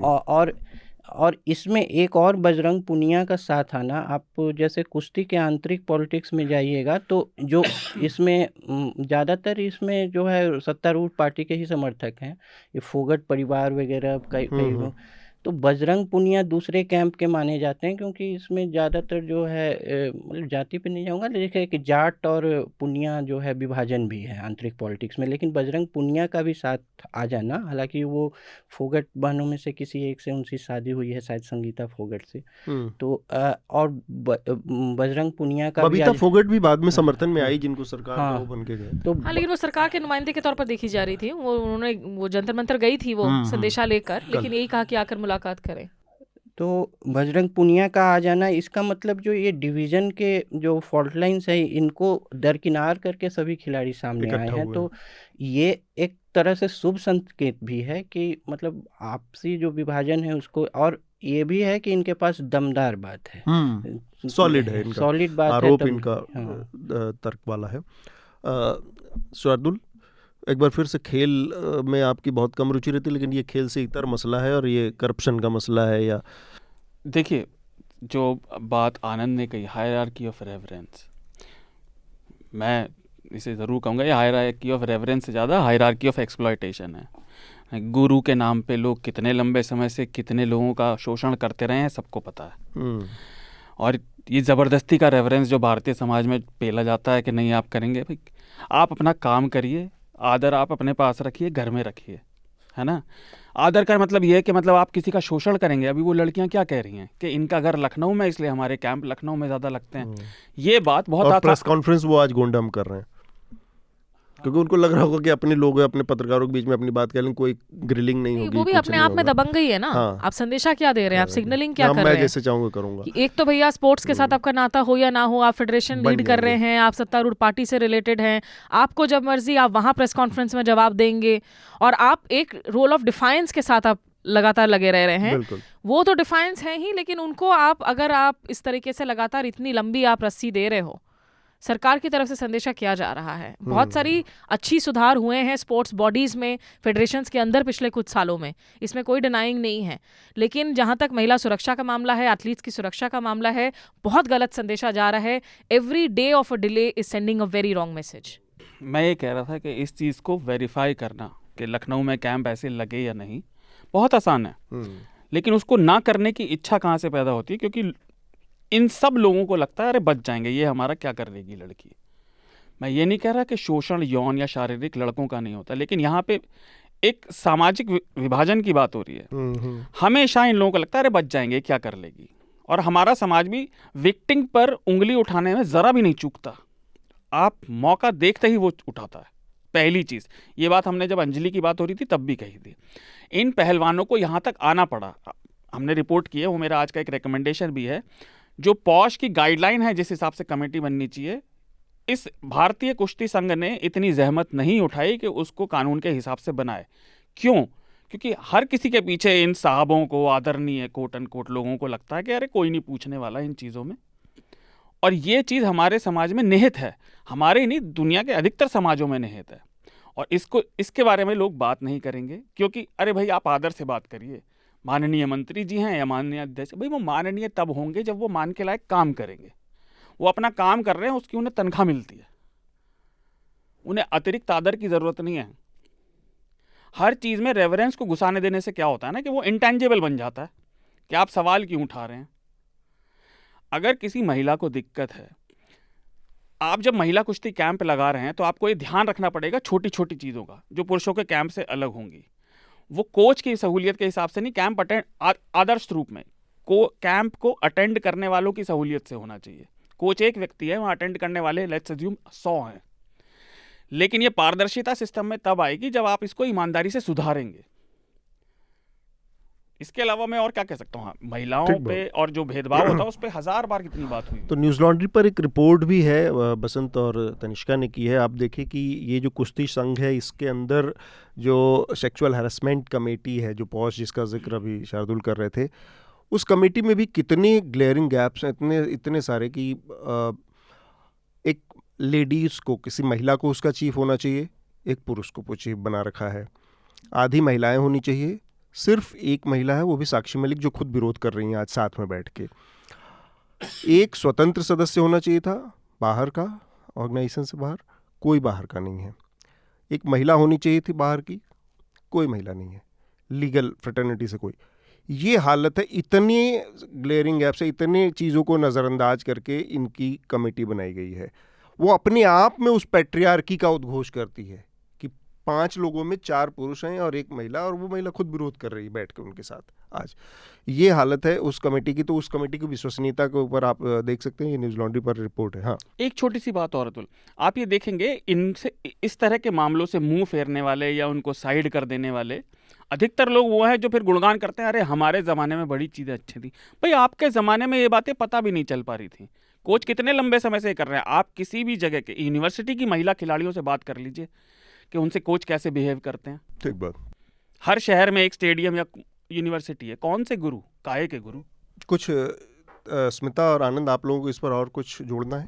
नहीं, मैं तो बस यही कह रही हूँ कि मतलब ये राष्ट्रीय महिला आयोग की अध्यक्ष, जिनको यहाँ इस वक्त खिलाड़ियों के साथ होना चाहिए था जंतर मंतर पर, ये लोग ऐसे मौके जो ऐसे हल्के बातों पर इतने मतलब नोटिस भेज देते खैर, हैं। जो हमारी विमेन एंड चाइल्ड डेवलपमेंट मंत्री हैं उनके बारे में तो the less said the better. वो संसद के अंदर तो ऐसे भड़क जाती हैं, एकदम लगता है कि कोई एकता कपूर का सीरियल ही हो रहा है छोटे से छोटे बातों पर। लेकिन जब इस तरह के मेन मुद्दे आते हैं तो कभी नहीं नजर आते हैं ये सारे किरदार हमारे। ठीक बात। तो कुछ लेटर्स हैं, उसको पढ़ लेते हैं, और उसके बाद एकदम आखिरी है जो हमारा विषय, उस पर थोड़ा थोड़ा एक कमेंट लेंगे, जो कि बीजेपी की राष्ट्रीय कार्यकारिणी की बैठक इस हफ्ते हुई है, और उसके बारे में बात कर लें। जो लेटर्स हैं उनको मैं पढ़ देता हूँ। भावना मेहरा का एक पत्र है। Hello team Charcha, it's my first letter to NL. I am regular listener of all NL Charcha. Atul, Shardul, Hridesh, you all are make a good team. Deep analysis of every topic with experts, something I really enjoy. In the same vein, knowing the current state of our country's politics is very troublesome. On the verdict of the Supreme Court on demonetization, I can totally relate to the Shardul's feeling. Hridesh, input on environmental crisis, eye-opening. Atul, big fan of your work on NL Charcha and Tippani. Keep up the good work. Thank you, भावना। धन्यवाद। कोई सवाल जैसा कुछ तो है नहीं query इसमें जिस पर कोई बात कहे, जब तो थैंक यू ही कह सकते हैं बस। जी, मैं तो सोचा था और मैं क्या कहूँ ना, धन्यवाद। ये कोई एनोनिमस है, लेकिन उन्होंने कुछ अलग तरीके से एनोनिमस की स्पेलिंग लिखी है। Long time listener but never send an email because I find difficult to type in Hindi. आप अंग्रेजी में भेज दीजिए, कोई दिक्कत नहीं है, पढ़ लिया जाएगा। थोड़ा मेहनत करके हम लोग भी, हमारी अंग्रेजी भी सुधर जाएगी। Just wanted to send my appreciation for the wonderful discussion you have had, especially when Hridesh is around, and loved his report and will support his Sena project. I especially like Shardul and particularly time when he begins a response saying मैं 2 minute में बात रखता हूँ, और फिर अगले 7 minute तक वो बोलते रहते हैं। शार्दुल, ये तो अच्छी बात है। तो देखिए, नूडल आप छोटा समझ के लेते हैं, लेकिन वो जब लंबा अंदर आता है तो नूडल सूप खाने में मजा आता है। This is like a stew. but इन्होंने ये भी कहा कि I don't want to change him. Keep it up. वो बहुत लोग ट्राई कर चुके हैं, वो नहीं बदलने वाला, अब तो बुढ़ापा आ गया। आप जैसे हैं उसको वैसे ही बनाए रखिए। 2 मिनट की बात को 7 मिनट तक खींचते रहिए। वो तो 70 मिनट भी कर रहे हैं, नम्रता से नहीं। रोहन का एक और है। नमस्कार, माफ़ करिएगा, पिछली बार भाषा में कुछ चूक हो गई हो तो डॉक्टर अविरल NL चर्चा के साथ 246वें एपिसोड में 1 घंटा 17 मिनट और 56 सेकंड पर, और फिर 1 घंटा 19 सेकंड पे भी 19 मिनट 25 सेकंड में कहा था कि जातिवादी धर्म तो चलता रहेगा।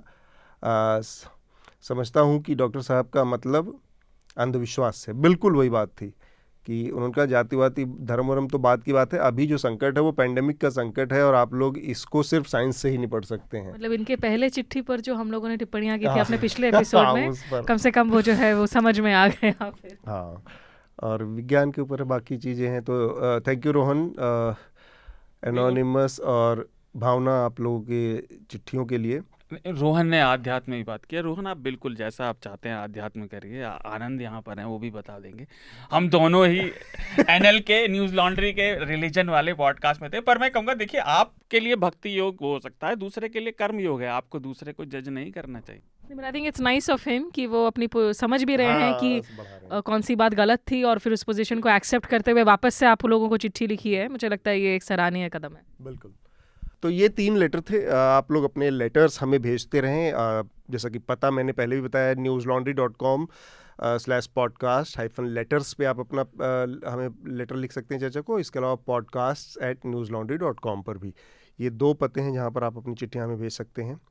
अब हम अपने आखिरी विषय की तरफ बढ़ेंगे। इस हफ्ते भारतीय जनता पार्टी की राष्ट्रीय कार्यकारिणी की बैठक हुई दिल्ली में, और यहाँ पर पूरे देश से भारतीय जनता पार्टी के तमाम जो बड़े नेता, पदाधिकारी, कार्यकर्ता, मुख्यमंत्री सब लोग जुटे थे, और वहाँ पर कुछ रेजोल्यूशन पास किए गए। 2024 के जो लोकसभा चुनाव हैं उसके मद्देनज़र ये बहुत महत्वपूर्ण था। और आखिर में जो प्रधानमंत्री नरेंद्र मोदी का जो उद्बोधन था, भाषण था, उसकी कुछ चीज़ें हेडलाइन बनी अगले दिन की सुर्खियों में, खबरों में। और वो जो बात थी उनकी, उसका लबे-लुआब ये है कि प्रधानमंत्री ने कहा है कि भारतीय जनता पार्टी को अपना जो पहुंच का दायरा है वो समाज के और वर्गों तक पहुंचाना है। इसमें मुस्लिम वर्ग भी शामिल है।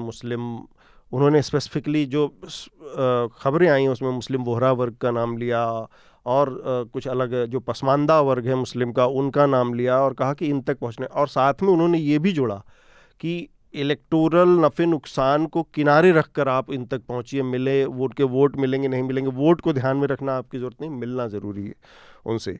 तो ये एक मेरे ख्याल से जो उनकी छवि है, जो उनकी राजनीति रही है अब तक, उससे एक तरह का प्रोग्रेसिव कदम लगता है। हालांकि ये प्रोग्रेसिव कदम, उनका जो पहला लाल किले का भाषण था, मुझे वो याद आता है 2014 में जब वो पहली बार लाल किले से बोल रहे थे, और उन्होंने कहा था कि क्या ऐसा हो सकता है कि अगले 10 साल के लिए हम सब अपने सारे के सारे टकराव, अपने बीच के जो हमारी लड़ाइयाँ हैं, जो हमारी फ़िरका परस्ती है और सांप्रदायिकता, इस सब को किनारे रख के एक हो जाएं और केवल भारत को आगे बढ़ाने। ये तब भी उन्होंने कहा था, लेकिन तब से आज के बीच में जितना कुछ बदला है उस पर बात करना, मतलब उस पर ऑलरेडी 1 लाख 2 लाख 10-20 लाख शब्द खर्च हो चुके हैं, टेलीविज़न के फुटेज और वीडियो खर्च हो चुके हैं, तो उस पर बात नहीं करेंगे। एक बार फिर से उन्होंने ये बात कही है, केवल ये कोई इमेज मेकिंग का, इमेज बिल्डिंग की एक एक्सरसाइज है, दुनिया भर में मैसेज देने की भी कोशिश है, एक तरह की गफलत भी बनी रहे कि हाँ हम एक मंच से ये बोलते हैं, लेकिन जो नीचे के और जो जिनको फ्रिंज एलिमेंट भी कह दिया जाता है, हालांकि उनमें अनुराग ठाकुर जैसे लोग भी शामिल हैं जो सीधे मंच से ही गोली मरवाने लगते हैं, फ्रिंज एलिमेंट भी शामिल है। गली गली में हिंदू जागरण टाइप वो जो संगठन है, वो हिंदू जागरण मंच टाइप, वो भी मुसलमानों को सिखाने के, और वो उनके वीडियो भी समय समय पर वायरल होते हैं। कहीं गोकशी का मामला हुआ, उसको लेकर गौरक्षा के नाम, मतलब पैरेलल बहुत सारी और भी चीज़ें हो रही हैं, और प्रधानमंत्री का ये बयान आ रहा है। हाँ, आहत भावना वाला भी मामला है जिसमें प्रधानमंत्री की तरफ से कहा गया कि एक मंत्री हैं जो सिर्फ और सिर्फ फिल्मों के ऊपर बयान देते रहते हैं। मेरे ख्याल से उनका इशारा मध्य प्रदेश के गृह मंत्री नरोत्तम मिश्रा की ओर था। तो ये सारी चीज़ें प्रधानमंत्री की एक तो छवि का मसला है, और दूसरा ये कि ज़मीन पर क्या हो रहा है। इन दोनों में कैसे, मतलब तारतम्य कोई बात दिखती है, कोई गंभीरता दिखती है, या केवल ये राजनीतिक बयान है, एक राजनीतिक मंच से कही गई? इसमें अतुल देखिए, मुझे समझ में नहीं आता है कि ये प्रधानमंत्री के जो ये इतने विजनरी स्टेटमेंट्स हैं वो हमेशा सूत्रों के हवाले से ही क्यों आते हैं।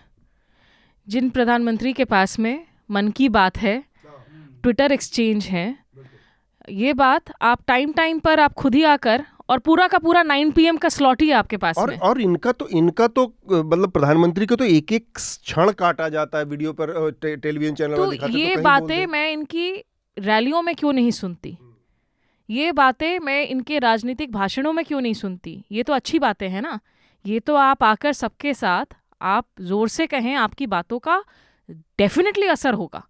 यही बात अगर आप ऑन रिकॉर्ड कैमरे पर आकर कह दें, और वो भी सिर्फ आप सेक्शंस ऑफ मुस्लिम क्यों, आप तमाम अल्पसंख्यकों की बात एक साथ करें कि मुसलमानों का के खिलाफ साध्वी प्रज्ञा कुछ भी बयान देकर चली जाती हैं, आपको किसने रोका है कोई बयान ऑन रिकॉर्ड देने से?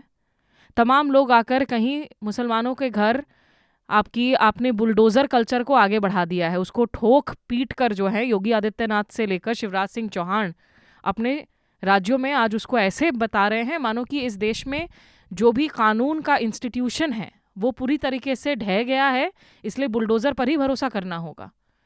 इन बातों पर प्रधानमंत्री जब तक टाइमली, और इसके लिए ज़रिया ये भी है कि आप प्रेस कॉन्फ्रेंस कर लें। मनमोहन सिंह जब प्रधानमंत्री थे, मुझे याद है ब्रिटेन के प्रधानमंत्री आए हुए थे, हैदराबाद हाउस में प्रेस कॉन्फ्रेंस हो रही थी, मैंने डॉक्टर मनमोहन सिंह से सवाल पूछा था क्योंकि कांग्रेस के कार्यकर्ता गुजरात में जगह जगह पर फिल्मों के पोस्टर वगैरह जला रहे थे, आमिर खान के फिल्म के पोस्टर, सरदार सरोवर बम से कुछ जुड़ा हुआ कोई प्रोटेस्ट कुछ चल रहा था। डॉक्टर मनमोहन सिंह को मैंने पूछा कि आपके खुद के जो कांग्रेस के आपके कार्यकर्ता हैं वो वैंडलिज्म कर रहे हैं, फिल्म को चलने नहीं दे रहे हैं। उनके बोलने का तरीका नरम था, पोलाइट था, लेकिन बयान दिया था, उन्होंने कहा था कि ये सरासर गलत है, ऐसा नहीं होना चाहिए। तो यही प्रधानमंत्री अगर सूत्रों के हवाले से खबर निकल कर आ रही है कि कह रहे हैं कि आप फिल्मों के बॉयकॉट कॉल क्यों दे रहे हैं। वीडियो वायरल हुआ था जहां सुनील शेट्टी योगी आदित्यनाथ को बोल रहे थे एक इन्वेस्टर्स मीट में कि बॉलीवुड जो आपका सबसे बड़ा कल्चरल ब्रांड आइकन है आज की तारीख में, आपके खिलाफ कोई भी बॉयकॉट रेट चला देता है। तो प्रधानमंत्री की मजबूरी क्या है कि इसको आप ऑन रिकॉर्ड आकर कैमरे पे नहीं बोल सकते। उसका ऑब्वियसली मैसेजिंग जो आप अखबार में सूत्रों के हवाले से पढ़ रहे हैं वो प्रधानमंत्री खुद कैमरे पर आकर बोलेंगे तो उसकी तो मल्टीप्लायर इफेक्ट होगी ना, फिर सही तौर पर सीधे मैसेजिंग जाएगा। मैं ये नहीं कह रही हूँ कि प्रधानमंत्री ने ये बातें नहीं कही, लेकिन अच्छा होगा कि प्रधानमंत्री अगर जिस मीडिया में एक तरफा अगर बयान चलते हैं, आप आकर उसमें आप इसको पूरी फोर्स के साथ कहें। भाई पठान रिलीज होने वाली है, मैंने तो फर्स्ट डे का टिकट बुक कर लिया है। मतलब इस वक्त आकर प्रधानमंत्री कह दें कि भाई आप कोई बॉयकॉट की जरूरत नहीं है ट्रेंडिंग। मैं कॉन्फिडेंट हूँ कि आईटी सेल की तरफ से जो ये आधे के आधे जो आपके ट्रोल्स अनलीश होते हैं, जो ये पूरा बॉयकॉट मूवमेंट चल रहा है, हेट मूवमेंट चल रहा है, इस नफरत पर अब आप अंकुश लगा पाएंगे। लेकिन ये तो बयान के बाद भी देखिए ये तो डिलिबरेट पोजीशनिंग है ना कि you also want to keep the pot boiling somewhere by a silent tacit enabling. अगर नहीं है, अगर ये इरादा नहीं है, मैं चाहूंगी कि प्रधानमंत्री मोदी जी की जो आज की तारीख में जो बेस है, मैसिव बेस है, आई एम 100% कॉन्फिडेंट कि वो ऑन रिकॉर्ड ये जिस दिन ये बात कहने लगेंगे उस दिन इन इंसिडेंट्स में जो है कमी नजर आ जाएगी। बिल्कुल ठीक बात है। शार्दुल, देखिए राजनीति ही है ये, इसे और साधारण भाषा में और किसी तरीके से नहीं कहा जा सकता। ये फिर भी थोड़ा सिंपल थोड़ा श्रोताओं को समझाइए साधारण भाषा में। सिंपल राजनीतिक बयान है और ये उनकी इंटरनल मैसेजिंग है और कुछ नहीं है। जितना आप भाजपा की या उनके जो साथ के संगठन हैं उनके राजनीति से जुड़े हुए हर दिन की, तो आप उनके क्रियाकलापों को देखिए। वो क्या कह रहे हैं ये मैटर नहीं करता, वो क्या कर रहे हैं ये मैटर करता है। वो हर जगह ये दिखा रहे हैं कि वो भेदभाव बढ़ाने में, चाहे वो साध्वी प्रज्ञा का मामला हो या ऐसे कई लोगों। गवर्नेंस एक अलग चीज़ है, आप गवर्नेंस पे आलोचना करें और उससे आप असहमत हो, वो एक अलग पार्ट है, पर ये राजनीतिक पार्ट है। ये भाजपा का अंदरूनी सम्मेलन था, ये भाजपा के कार्यकर्ताओं के लिए था और उनके अपने जो पदाधिकारी हैं, चाहे वो सरकार में हो या पार्टी के अंदर हो, वो उनके लिए था। उनकी सिंपल मैसेजिंग ये है कि हमें अपना वोट बेस बढ़ाना है, उसके लिए हमें जो करना है वो करेंगे। अब बाहर को दिखाने के लिए वो बयान दे रहे हैं, जैसा कि स्मिता ने कहा और आपने भी जिक्र किया, प्रधानमंत्री के पास बहुत सारे मंच हैं, लेकिन आश्चर्य की बात है वो दुनिया के सबसे बड़े लोकतंत्र के नेता हैं, लेकिन आज तक उन्होंने एक सवाल नहीं पूछवाया अपने आप से। जो व्यक्ति सवाल तक नहीं पूछने देता अपने आप से, वो जो मर्जी कहे उसका आप क्या करेंगे। वो अपने लोगों को मैसेजिंग कर रहे हैं और आत्ममुग्धता उनकी, ये बात किसी को थोड़ी अजीब लग सकती है, पर प्रधानमंत्री एक आत्ममुग्ध व्यक्ति हैं, इससे कोई झुटला नहीं सकता। एक फोटो के लिए वो इतना दिखते हैं, उनके कई मीम भी हैं, तो प्रधानमंत्री को पता है वो क्या कह रहे हैं। वो अपनी इमेज बना रहे हैं आगे के चुनाव के लिए, और इसमें कहीं ना कहीं जो विपक्ष का, खासतौर से राहुल गांधी की अभी यात्रा इतने सारे खबरों में रही है, उसका भी असर हो सकता है। इसकी कोई एक वजह नहीं है, लेकिन ये बात मान के चलिए सिर्फ मैसेजिंग है, जब तक इसका कुछ इम्प्लीमेंटेशन ग्राउंड पे दिखता नहीं। क्योंकि मैं अभी हाल ही में भोपाल होके आया, मुझे तो कोई अंतर नहीं दिखा, वहाँ खुल के लोग यही बातें कर रहे हैं अभी भी। ठीक बात है। आनंद, आप भी सरल तरीकों से ही समझाएंगे कि कुछ जटिल शब्दों में? मध्य मार्ग तो देखिए, ये तो मतलब जिसको अंग्रेजी में स्टेटिंग द ऑब्वियस है कि पॉलिटिकल मैसेजिंग है, वो तो है ही।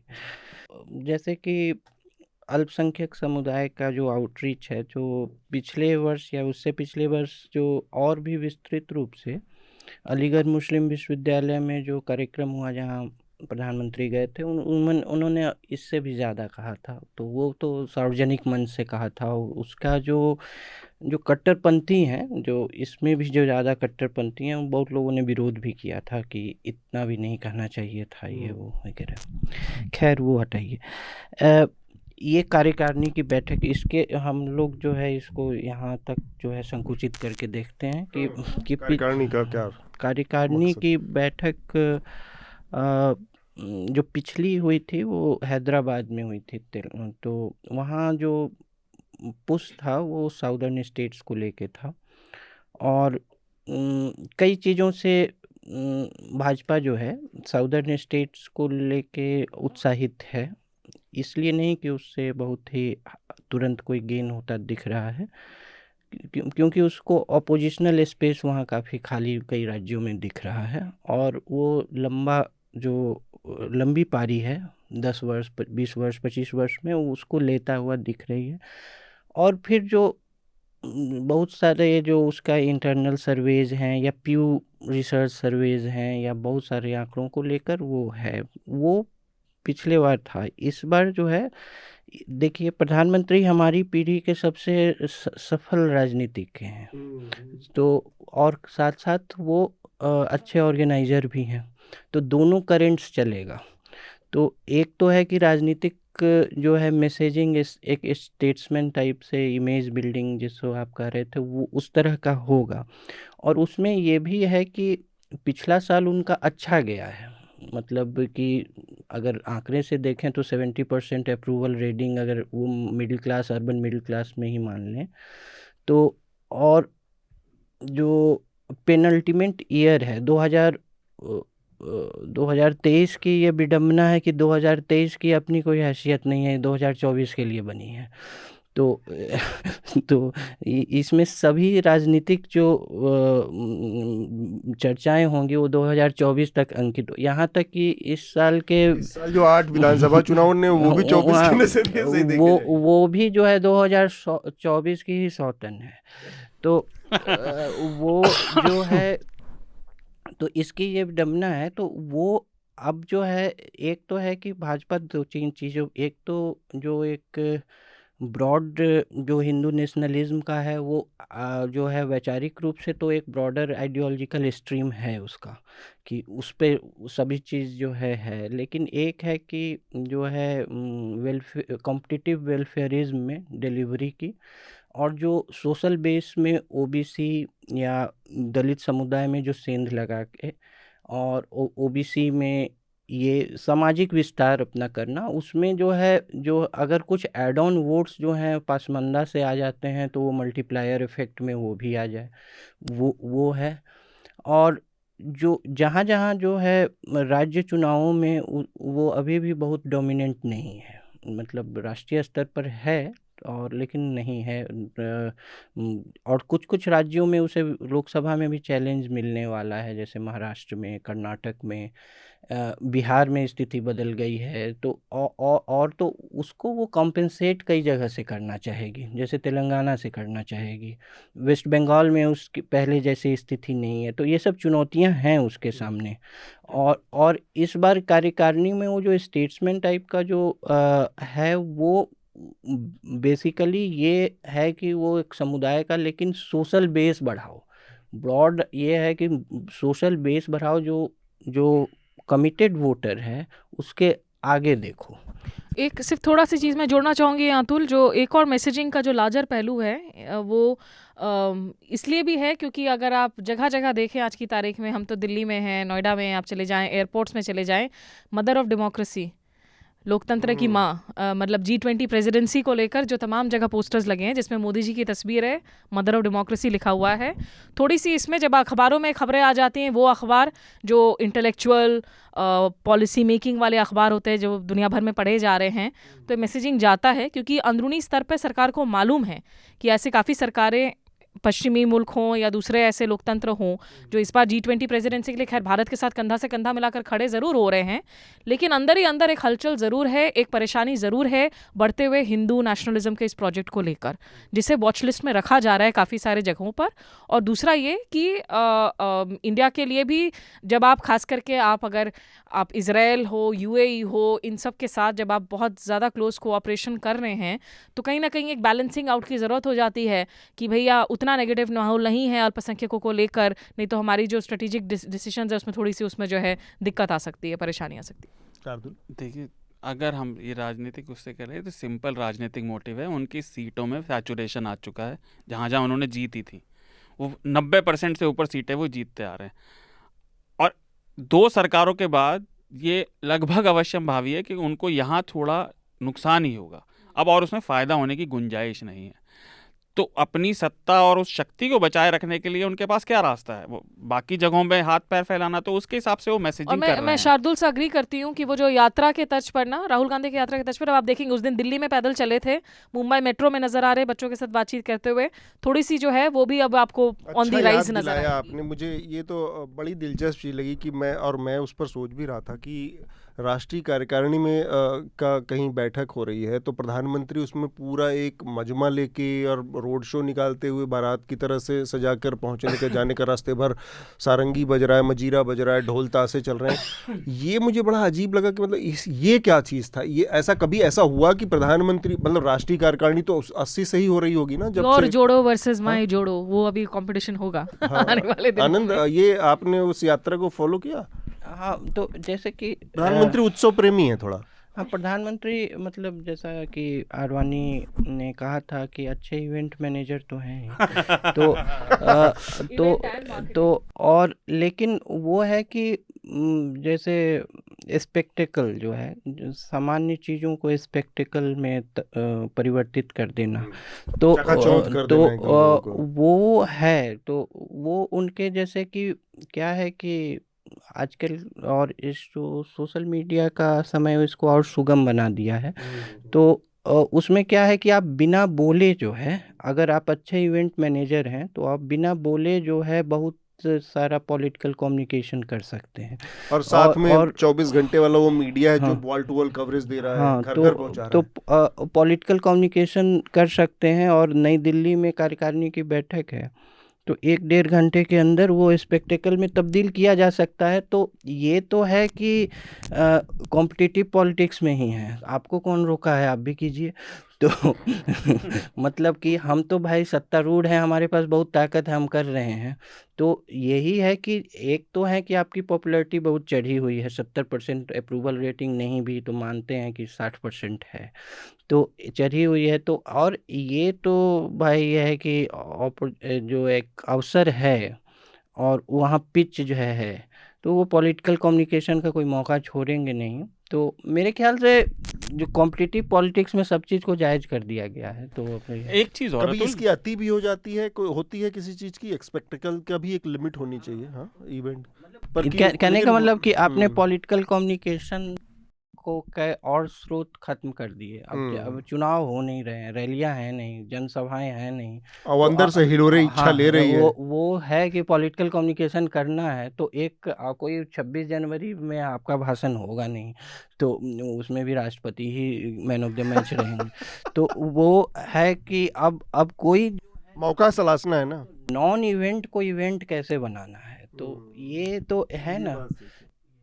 एक चीज़ और, तो ये लोकतंत्र की माँ वाला जो है, ये पता चला कि पिताजी कौन है, क्योंकि ये कहीं इमैकुलेट कॉन्सेप्शन तो नहीं है, बात कहीं कहीं से निकल आती है। आनंद, ये क्या है मदर ऑफ डेमोक्रेसी वाला, ये कॉन्सेप्ट क्या, कहाँ से निकाला इन नहीं, लोगों ने? पिताजी कौन है पहले तो पता चले क्या, या फिर वो इमैकुलेट कॉन्सेप्शन है, वो किसी तो पता अलग नहीं बात है, कौन। वो वो तो जरूरी नहीं कि दूसरा मदर के साथ फादर भी चाहिए, हाँ। वो आप पुरानी ख्यालात की बात कर रहे अच्छा, हैं। मतलब ये वो है Every single parent also has a right. IVF। नहीं, IVF हो ना हो, whatever it अच्छा, तो is. I democracy think that is IVF से taking it पैदा in a हुई। different year. देखिए इसका मदर ऑफ इसका- डेमोक्रेसी का कॉन्सेप्ट कहाँ से, हाँ, कैसे ये तो पकड़ गया? इसका जो है कि इसका जो संबंध है मेरे ही राज्य बिहार से है। तो लिच्छवी जो है कि प्राचीन लोकतंत्र हाँ, था। इसको सिर्फ जो है दक्षिणपंथी नहीं, मार्क्सवादी जो इतिहासकार डीडी कोसंबी वगैरह भी लिच्छवी को रिपब्लिक के रूप में दिखाते हैं। और मतलब जो और कई मार्क्सवादी जो हिस्टोरियंस है, तो लिच्छवी को एक रिपब्लिक, लेकिन वो छोटा राज्य था, और लिच्छवी जो था और भी कई, तो वहीं से लिया है इन्होंने, और उसकी हिस्टोरिकल डेटिंग जो है पैरेलल जो है ग्रीस से की है। तो एक ऐतिहासिक लेकिन इनका जो है इतिहास में अगर चर्चा की जाए तो वो हो सकता है। इनका मेरे ख्याल से हम प्राचीन भारत की बात कर रहे हैं, ये इनका आदिकाल का बात है। जैसे कि मैं बता रहा हूँ कि जैसे आज 250वां एपिसोड है इस प्रोग्राम का, तो इसके प्राचीन काल से शार्दुल भी जुड़े हैं और हम लोग आदिकालीन हो गए। क्योंकि वैसे तो दुनिया भर में हम जो सबसे पुरानी लोकतंत्र है उसको हम अमेरिका को कहते हैं, भारत को हम सबसे बड़े लोकतंत्र के तौर पर देखते हैं। नहीं आमतौर पर ग्रीक, देखिए मैं सीरियस बात कहता हूँ थोड़ी, है क्या, जितने भी ये प्राचीन लोकतंत्र की बात करते हैं ना, इनसे सिर्फ एक सवाल पूछा जाना, चाहे वो ग्रीक हो या ये भारत में किसी कोने में निकलते हो, कि वहाँ दास प्रथा थी या नहीं। ये चाहे वो ग्रीक डेमोक्रेसी थी, वो यहाँ वो स्लेवों के कंधों पे खड़ी थी। तो ये बेकार की बातें हैं, ये केवल और हवाई चिड़िया है जिसे दूसरा उड़ाया इसमें जाता एक और चीज है जिसको हमें ध्यान रखना चाहिए इस तरह की बातें करते हुए। ठीक है, पॉलिटिकल मैसेजिंग में ये अच्छा लगता है। अमेरिकन जो डेमोक्रेसी है जो बहुत ये करते हैं, तो शुरुआत में वहाँ भी वोटिंग राइट सबको नहीं, हाँ, सबको नहीं वहाँ थे भी- वोटिंग राइट, बिल्कुल। मेरी बस एक ही निवेदन है कि ये मदर ऑफ डेमोक्रेसी में मैं अभी तक इंतजार कर रही हूँ कि कब एक प्रेस कॉन्फ्रेंस हो जाए, हाँ, जहां से वो उन एंकरों को नहीं बुलाया जाए जो ये पूछे कि आप आम कैसे आम खाते कैसे हैं, खाते हैं। बल्कि बीट रिपोर्टर्स को, आम फुट सोल्जर्स को बुलाया जाए प्रेस कॉन्फ्रेंस करने के लिए, जो 2014 से पहले नहीं आम तो हुआ पता लगा करते कि थे। पता लगा अलग सवाल तरीके का आम हुआ करता था 2014 के पहले, नहीं, वो और लौटा दिया सवाल जाए। पूछने की बजाय पता लगा कि पत्रकार कह रहा है कि एक फकीरी तो है सर आप में, तो वहीं से बात डिरेल हो जाती है। एनीवे, इसमें एक चीज़ ध्यान रखना चाहिए कि जो ये कॉन्सेप्ट है भी, इसको दुनिया का मॉडल बताना या लिच्छवी कितना बड़ा सन था, मतलब अंग्रेजों के आने तक एक जो सबसे बड़ा लैंडमार्क था या भारत के रूप में कोई रिपब्लिक ऑफ इंडिया जैसा कॉन्सेप्ट नहीं था। मतलब अशोक ने भी जो बनाया, अशोक के समय जो सबसे बड़ा जो हिस्सा था, उसमें भी बड़े हिस्से नहीं थे हिंदुस्तान के लोगों को, इस चीज़ को एक्सेप्ट नहीं करते। या फिर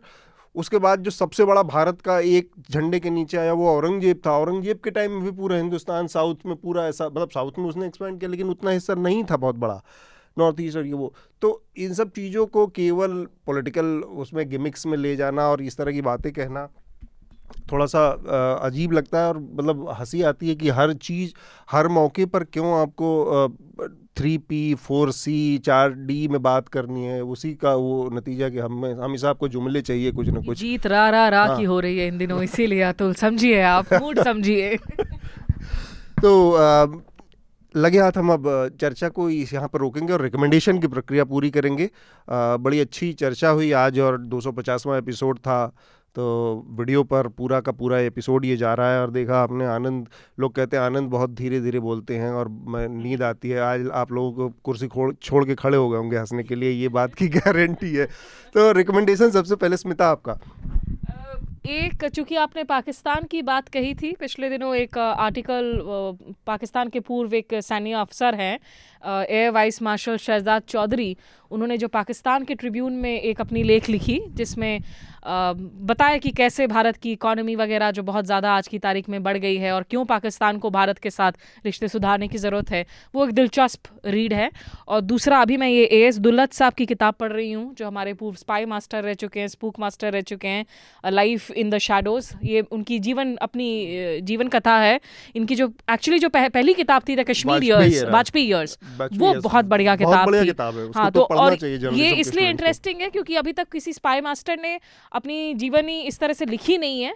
और दूसरा, जो सरकार ने तमाम आज की तारीख में अड़चनें खड़ी कर दी हैं ऐसे एजेंसी से रिटायर हुए लोगों के लिए, जिनकी पेंशन वगैरह पर सवाल हो जाता है, जिनको अपनी ड्राफ्ट्स, अगर वो मीडिया से रूबरू होना चाहते हैं, आज परमिशन लेना पड़ता है, जो रिटायर्ड ऑफिसर्स हैं। बहुत सारे ऐसे अच्छे लोग हैं जो आज बात नहीं कर रहे हैं मीडिया से इन नए नियम कानूनों की तहत। तो इसलिए मुझे लगता है कि अगर किसी ने लिखी है ये किताब तो उनको सपोर्ट करना चाहिए। और ये इस तरह की किताबें, मतलब दुल्लत साहब जैसे लोग डायरेक्ट फ्रॉम हॉर्सेस माउथ है, जो उन्होंने झेला है, देखा है, फेस किया, जो किया है, और ये लोग काफ़ी ऊंचे पदों पर रहकर इन्होंने चीज़ों को अंजाम दिया है।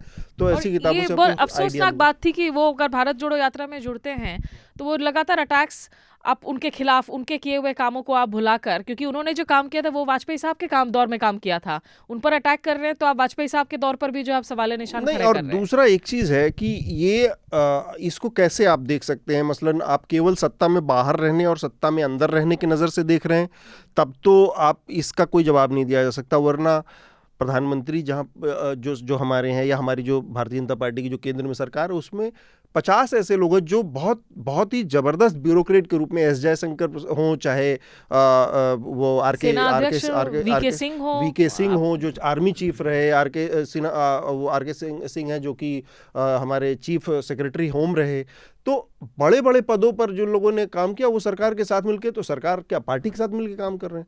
तो जब सरकार में हैं तो वो कोई दिक्कत नहीं, और जो सरकार में नहीं है पार्टी उसके साथ कोई खड़ा हो गया तो उस पर सवाल खड़ा करना और मुझे सरकार के साथ जुड़ जा रहे हैं, तो ऐसा तो ये मतलब नहीं है ना कि डॉक्टर जयशंकर ने एज अ डिप्लोमेट जो काम किया, वो एज खत्म हो गया राजदूत या काम खारिज हो किया, गया, या एज अ विदेश सचिव काम किया कि वो गलत था। वो गलत था तो या ये खारिज कर जो दिया है गया। ये नैरेटिव ना, ये बहुत गलत नैरेटिव है, इसको थोड़ा बदलने की जरूरत है। ठीक बात। आनंद, आपका रिकमेंडेशन? मैं रिकमेंड कर रहा हूँ एक, ठीक है, तो 2019 की किताब है जेनी ऑर्डिल की रेजिस्टिंग द अटेंशन इकॉनमी। तो इसमें जैसे क्या है कि हम लोग अपने जीवन के, आजकल जो डिजिटल समय आ गया है, हर जगह वीडियो और हर जगह कंटेंट डिजिटल, ये वो मोबाइल वगैरह से चिपके रहने, तो हम लोग कई वर्ष अपने जीवन का इसी में बर्बाद करेंगे कि परफेक्ट वीडियो खोजने में, परफेक्ट आर्टिकल खोजने में, परफेक्ट ये वो, और सभी लोग जो हैं अटेंशन आपका खोज रहे हैं। तो ये एक अटेंशन की अर्थव्यवस्था जो है, आपका ध्यान खींचने की अर्थव्यवस्था खड़ी हो गई है। ये कोई कॉन्स्पिरेसी नहीं है, बस ये हो गई, बन गई, हो गई है टेक्नोलॉजी के साथ आ है। गई। तो अंत में जीवन में जब आप 80-90 हो सकता है आप 100 साल जिए, उससे भी ज़्यादा, तो जब मरते रहिएगा तो देखिएगा कि 30-40 साढ़े 30-35 साल हम लोगों ने स्क्रीन में खपा दिया। हाँ, स्क्रीन को देखते हुए खपा दिया, और कुछ खोजने में खपा दिया कि भाई इससे अच्छा वहाँ है, इससे अच्छा वहाँ है, और लोग आपके अटेंशन से पैसा भी कमाएं और ये वो। तो अब तो हालत ये है कि क्या है कि जो है पढ़ने वाले, हम लोग कई बार बात करते हैं, पढ़ने वालों से ज़्यादा लिखने वालों की संख्या हो गई है। पाठक कोई बचा नहीं, सब लेखक हो गए। तो सब पाठक है, तो अब कुछ दिन में पाठक को ही पैसा देना पड़ेगा कि पढ़ लो। तो वो खैर, ये तो उनका कहना है, हालांकि वो कहीं कहीं पेडेंटिक हो गई हैं, कहीं भाषण भी दिया है उन्होंने, लेकिन मूल बात उनका कहना ये है कि जो है ये अटेंशन इकॉनमी से बचना है हम लोगों को, और अपने हम हर चीज़ देखते समय, जिसको आजकल डिजिटल मिनिमलिज्म भी कहा गया है, कि हर चीज़ देखने समय और पढ़ते समय सोचना चाहिए कि मैं ये क्यों देख रहा हूँ, क्योंकि ये तो है कि आप स्क्रॉल करते जाइएगा, समय नहीं पता नहीं चलेगा, 4 घंटा गवा दिए और बाद में चलेगा वही 30 साल गवा दिए, तो वही बदलते जाएगा। तो ये है, अब ये है कि लाइफ इतना पर्पसफुल नहीं हो सकता है, पर्पसलेसनेस का अपना स्वाद है, निरुद्देश्य जीवन जीने का। नहीं तो साधु संतों की पूरी हाँ, नहीं परंपरा तो है इस देश में। टाइम अकाउंटिंग करने लगिएगा। ये टाइम मैनेजमेंट की किताब नहीं है, लेकिन ये बस यही है कि इस लत से एक पूरी पीढ़ी को बचाना बहुत ज़रूरी है। नहीं तो पूरी पीढ़ी जो है, ये जो है अटेंशन इकॉनमी में जकड़ के कई वर्ष अपना बर्बाद करेगी। ठीक बात, अच्छी किताब है ये, बताइए आपने। शार्दुल, अब आपकी बारी है रिकमेंडेशन की। देखिए, आनंद ने इतनी बड़ी बात की, तो मेरा पहला रिकमेंडेशन, पहला तो जिम्मेदारी कि मैं भी बड़ी बात करूं। नहीं नहीं नहीं नहीं नहीं नहीं, वही तो, कभी भी अजम्पशन नहीं करना चाहिए, गड़बड़ हो जाती है। मेरा पहला रिकमेंडेशन है all time greatest beer guzzling movie. आप हंस के लोटपोट हो जाएंगे, देखिए सीरियस ऑल टाइम ग्रेटेस्ट, उसका नाम है ओल्ड स्कूल। उसमें विंस वॉन है, लूक विल्सन है। ये मिलेगी कहाँ, आप पता बताओ आप। मिल जाएगी ऑनलाइन, अब मेरे पास तो डाउनलोडेड पड़ी है बहुत पहले। अच्छा ठीक है। शार्दुल को लगता है ना कि हमारे ज्यादातर न्यूज लॉन्ड्री के जो श्रोता है बेवड़े हैं दारू के, कुछ रिकमेंड कर दो। नहीं नहीं, आप हंस के लोटपोट हो जाएंगे, बिल्कुल हंस के सही में आप लेट जाएंगे। इतनी मजेदार पिक्चर है, कुछ सीरियस नहीं है। देखिए, सीरियस की बात मैंने पहले बताई थी, कुछ होना है नहीं। दूसरा, मुझे अंग्रेज़ों से ज़रूर चिढ़ा जब वो भाषण देते हैं, जैसा मैंने किया पहले कि बताया कि वो डॉक्यूमेंट्री बना रहे थे, और फिर तो ये ठीक है, वो पत्रकारिता का है, लेकिन बात करने वाले को पता होना चाहिए वो कौन है, क्या कह रहा है। हम हज़ार चीज़ों में कॉन्टेक्स्ट की बात करते हैं। तो एक न्यूयॉर्कर का आर्टिकल है सुनील खिलनानी का, मुझे वो ही सही लगा। The British empire was much worse than you realise. तो सफेदी की चमकार औरों को भाषण ना दे। नहीं, ये बात नहीं सही है। हाँ, आप ये मैं बात अपनी बात सही पूरी है। कर, मैं अपनी बात पूरी कर दूं, फिर आप बोलिए। आप बार-बार कह रहे हैं पत्रकार सफेदी की चमकार। मैं अपनी As a बात पत्रकार, मैंने पाकिस्तान के अंदर शिया हजारों के साथ जो किलिंग्स हो रही है उस पर रिपोर्टिंग किया हुआ है। क्या मैं ना करूं?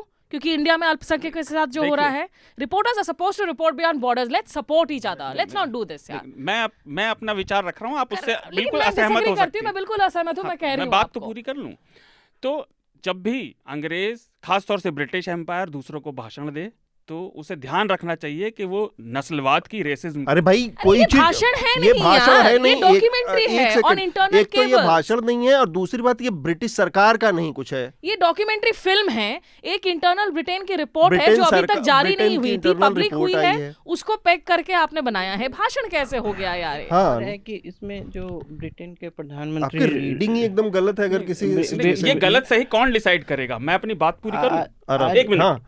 तो है क्या कि मेरा देखने का नजरिया अलग है उसका, आप उससे डिसएग्री कर सकते हैं। दूसरी बात ये, ब्रिटेन प्रधानमंत्री ने उससे अलग बात रखी, लेकिन मैं ये मानता हूं कि जब भारत की सुप्रीम कोर्ट ने बरी कर दिया किसी को, हम उनसे व्यक्तिगत तौर पर कितने भी असहमत हो सकते हैं, लेकिन बीबीसी ब्रिटिश सरकार का उपक्रम है, भारत ब्रिटिश जनता का उपक्रम है। हाँ, ब्रिटिश जनता मोनार्की के अंदर रहती है, वो जनतंत्र नहीं है, उनकी मोनार्कियल डेमोक्रेसी है और वो अपने देश को जैसे मर्जी चलाए, लेकिन वो हमें भाषण ना दें। नहीं भाषण नहीं है भाषण है ही नहीं है यार। और देखिए सुप्रीम कोर्ट ने बरी कर दिया, ये सही है, ठीक है। लेकिन क्या इसका मतलब ये नहीं है कि भारत में गुजरात दंगों को लेकर आज सवाल नहीं पूछे जाते हैं? वो हम क्या पूछेंगे, ऐसे- अंग्रेज नहीं क्यों नहीं पूछेंगे। पूछेंगे? ये रिपोर्टर्स की हक है यार, ये हक मत लीजिए आप रिपोर्टर्स से। मुझे इस बात से बेहद दिक्कत है आज की तारीख में कि कल को अगर मैं पाकिस्तान के अंदर हो रही आप अल्पसंख्यकों के साथ हिंदूज के अगर टेम्पल्स डिमोलिश हो रहे हैं, हिंदू गर्ल्स को किडनैप किया जा रहा है, तो क्यों उनकी भारत सरकार जबरदस्ती का शादी बयान की होता जा है? रही है, हम लोग रिपोर्ट करते हैं कि नहीं? नहीं, हम भारत ना सरकार करें बयान रिपोर्टर से। देता है, क्यों देती है भारत सरकार के? ह्यूमन राइट्स का मसला जहां होता है वहां पर ये हर चीज को आप भाषण नहीं कह सकते मैं हैं। जवाब दे देता हूँ। भारत और पाकिस्तान का संदर्भ और ब्रिटिश और भारत का संदर्भ नहीं, बहुत, ये तो फिर आप ये एप्पल्स सुविधा- और ये ऑरेंजेस सुविधा टाइप कर- आप ये करने बहुत की सुविधा कोशिश कर कर आपको वो रहे सुविधा हैं। लग सकता है, मुझे एक ठीक आनंद, लगता है। आप अपनी बात पूरी एक करिए, से मैं इस बढ़कर पर- एक फिल्म मेकर्स ने खुद अमेरिका के अंदर, यूके के अंदर के जो तमाम कॉलोनियल हिस्ट्री है, रेसिस्ट हिस्ट्री है, इनको लेकर फिल्में बनी है, डॉक्यूमेंट्रीज लोगों बनी ने है। करी है। ये तो कहना गलत है कि उनके खिलाफ उनकी जो खामियां है वो कभी उजागर हुई नहीं है। और खुद ब्रिटेन के भी ऐसे फिल्म नहीं, मेकर्स और हैं जिन्होंने इस पर बात की हिटलर है। हिटलर की सारी बेईमानियों के ऊपर सबसे ज्यादा हिटलर फिर तो जर्मनी हमें के लोगों ने डॉक्यूमेंट्रीज बनाई, आज की इसमें तारीख क्या में है? हिटलर पर हमें फिल्में बनानी नहीं बनानी चाहिए। हिटलर और एक सेकंड, जर्मनी, एक आप सेकंड, इतनी मैं सारी आनंद- बात हो गई ना, तो आनंद- मैं जवाब तो एक दे सेकंड दूं। शार्दुल, नहीं, आनंद कुछ कह रहे थे। उसके ये बाद बस मैं- सिर्फ आपकी टीआरपी बढ़ाने के लिए ये कर रहे हैं, आज उकसा रहे हैं 250 एपिसोड के लिए। मैं कभी और टीआरपी कुछ के नहीं। चक्कर में नहीं पड़ता। मुझे जो कहना है मैं बिना डरे कहता हूँ, मुझे किसी से डर नहीं डरने की तो रहता। कोई यार, बात डरने ही की कोई नहीं बात ही है। नहीं हम यार, लोग तो और इनकरेज कर रहे हैं कि आप आइए और हर जगह रिपोर्टिंग कीजिए। खैर चलिए, कोई बात हाँ आनंद, अपनी बात आप कुछ कह रहे थे बीच में, इसके बाद मैं कुछ इसको थोड़ा सा कुछ चीजें इससे जुड़ी तथ्य रखने हैं मुझे। हाँ, मतलब ब्रिटेन के प्रधानमंत्री ने तो कहा है कि मैं इस तरह के कैरेक्टराइजेशन से सहमत नहीं हूँ, बिल्कुल। बीबीसी ने। और देखिए कि बीबीसी जो है भारत और पाकिस्तान के संदर्भ में एक भारत में जनरल परसेप्शन ये अभी का नहीं Bias है, है। बायस पाकिस्तान की तरफ झुका हुआ, ये तो पहले एक 1994 में एक दिलीप पदगांवकर जो टाइम्स ऑफ इंडिया के एडिटर थे, उन्होंने वीएस न्यायपाल का एक इंटरव्यू किया था। उसमें न्यायपाल साहब ने कहा था कि ब्रिटेन से एक अखबार निकलता है द इंडिपेंडेंट, पहले प्रिंट था, पूरी तरह डिजिटल हो गया है द इंडिपेंडेंट। उसमें एक जो इंडिपेंडेंट का इंडिया कॉरेस्पॉन्डेंट है, उसने एक रिपोर्ट लिखा था कि कश्मीरी पंडितों का जो पलायन है वो जो है भारतीय स्टेट ने करवाया है, मतलब कि भारतीय स्टेट ने भगाया है इन लोगों को। तो और उसको जस्ट एज अ फैक्ट, कोई कमेंट्री नहीं, जस्ट एज अ फैक्ट लिखा था। तो न्यायपाल ने कहा कि अब जो यहाँ लोग पढ़ रहे हैं वो तो यही जानेंगे। तो और भी बीबीसी पे भारत के संबंध में बैलेंस नहीं होने का आरोप पुराना है, कोई नया नहीं, बहुत सारी चीज़ें हैं। एक्सपेक्ट कर रही हूँ कि फिर एक्शन होगा बीबीसी के खिलाफ आप अगले एपिसोड रिलीज होने के बाद। जिनराज, और भी कई चीज़ें उठाई गई हैं, मतलब कि अब जैसे शार्दुल के कन्वीनियंस के लिए मैं एक बता दूं कि मतलब बीबीसी तो बहुत पुरानी संस्था है, लेकिन बंगाल फेमिन को नहीं कवर करने का आरोप लगता है उन पे, और भी कई चीज़ें हैं। तो ये सब चीज़ अपने तरफ है, लेकिन अब भारत में जो है गुजरात दंगों पर उससे ज़्यादा जो है सनसनीखेज आरोप वाले किताबें मौजूद हैं, ऐसा थोड़े हैं। लेकिन मैं यही कह रही हूँ ऑन अ काउंटर आर्ग्यूमेंट आनंद, कि शार्दुल को किसने रोका है कि आप चर्चिल के रोल ऑन बंगाल फैमिली पे डॉक्यूमेंट्री ना बनाएं? आप आज की तारीख में आप डॉक्यूमेंट्री बना लीजिए, किसने रोका है आपको? मैं ये कह रही हूँ कि आप किसी से ये अधिकार ना छीनिए किसी और के मामले में रिपोर्ट करने को, नेता वाली भाषा अपना करो कि आप हमारे इंटरनल नेताओं की भाषा नहीं होती। पर आप बोल लीजिए, फिर मैं आखिर में जवाब दूंगा। और मैं बहस नहीं करना चाहता क्योंकि बहस का कोई अंत नहीं होता। मतलब भारत में खुद काउंटर तो हो गई। भारत में खुद जो है बहुत तरह की किताबें मौजूद हैं, बहुत तरह की ये मौजूद है जो उससे भी बड़े आरोप लगाते हैं, उससे भी बड़ी बातें बोलते हैं। तो ऐसा कोई आज ये सब कोई चीज कंट्रोल हो जाएगा, ये सब एनाक्रोनिस्टिक चीजें हैं, गलत समय खंड की चीजें हैं ये सब। क्योंकि आजकल जो है ना, कंट्रोल कुछ नहीं हो सकता। कोई चीज आप लीक नहीं करना चाहेंगे तो दूसरा आदमी इसीलिए इंटरेस्टेड हो जाएगा कि इसको लीक करना है। तो और उसके पास साधन भी हैं, डिजिटल टेक्नोलॉजी ने तो ये कर ही दिया है। मैं थोड़ा सा, अब चूंकि बात आ गई, आपका रिकमेंडेशन क्या था शार्दुल? वो the British empire was much worse than you realise. ये न्यूयॉर्कर का आर्टिकल ये सुनील खिलनानी का आर्टिकल है न्यूयॉर्कर में। मैं अपने श्रोताओं की जानकारी के लिए बता दूं क्योंकि उसका कॉन्टेक्स्ट लोगों के समझ में सामने नहीं आया और उससे पहले दूसरी बात चली गई। बीबीसी ने एक डॉक्यूमेंट्री 2 पार्ट की सीरीज़ बनाई है जो कि प्रधानमंत्री नरेंद्र मोदी के ऊपर है। नरेंद्र मोदी क्वेश्चन उसका नाम है। उसमें 2002 के जो गुजरात के दंगे थे, वहाँ से उनका जो सफ़र है, उनकी जो यात्रा है प्रधानमंत्री बनने तक की, उन तमाम घटनाओं को एक सूत्र में पिरोकर रखा गया है।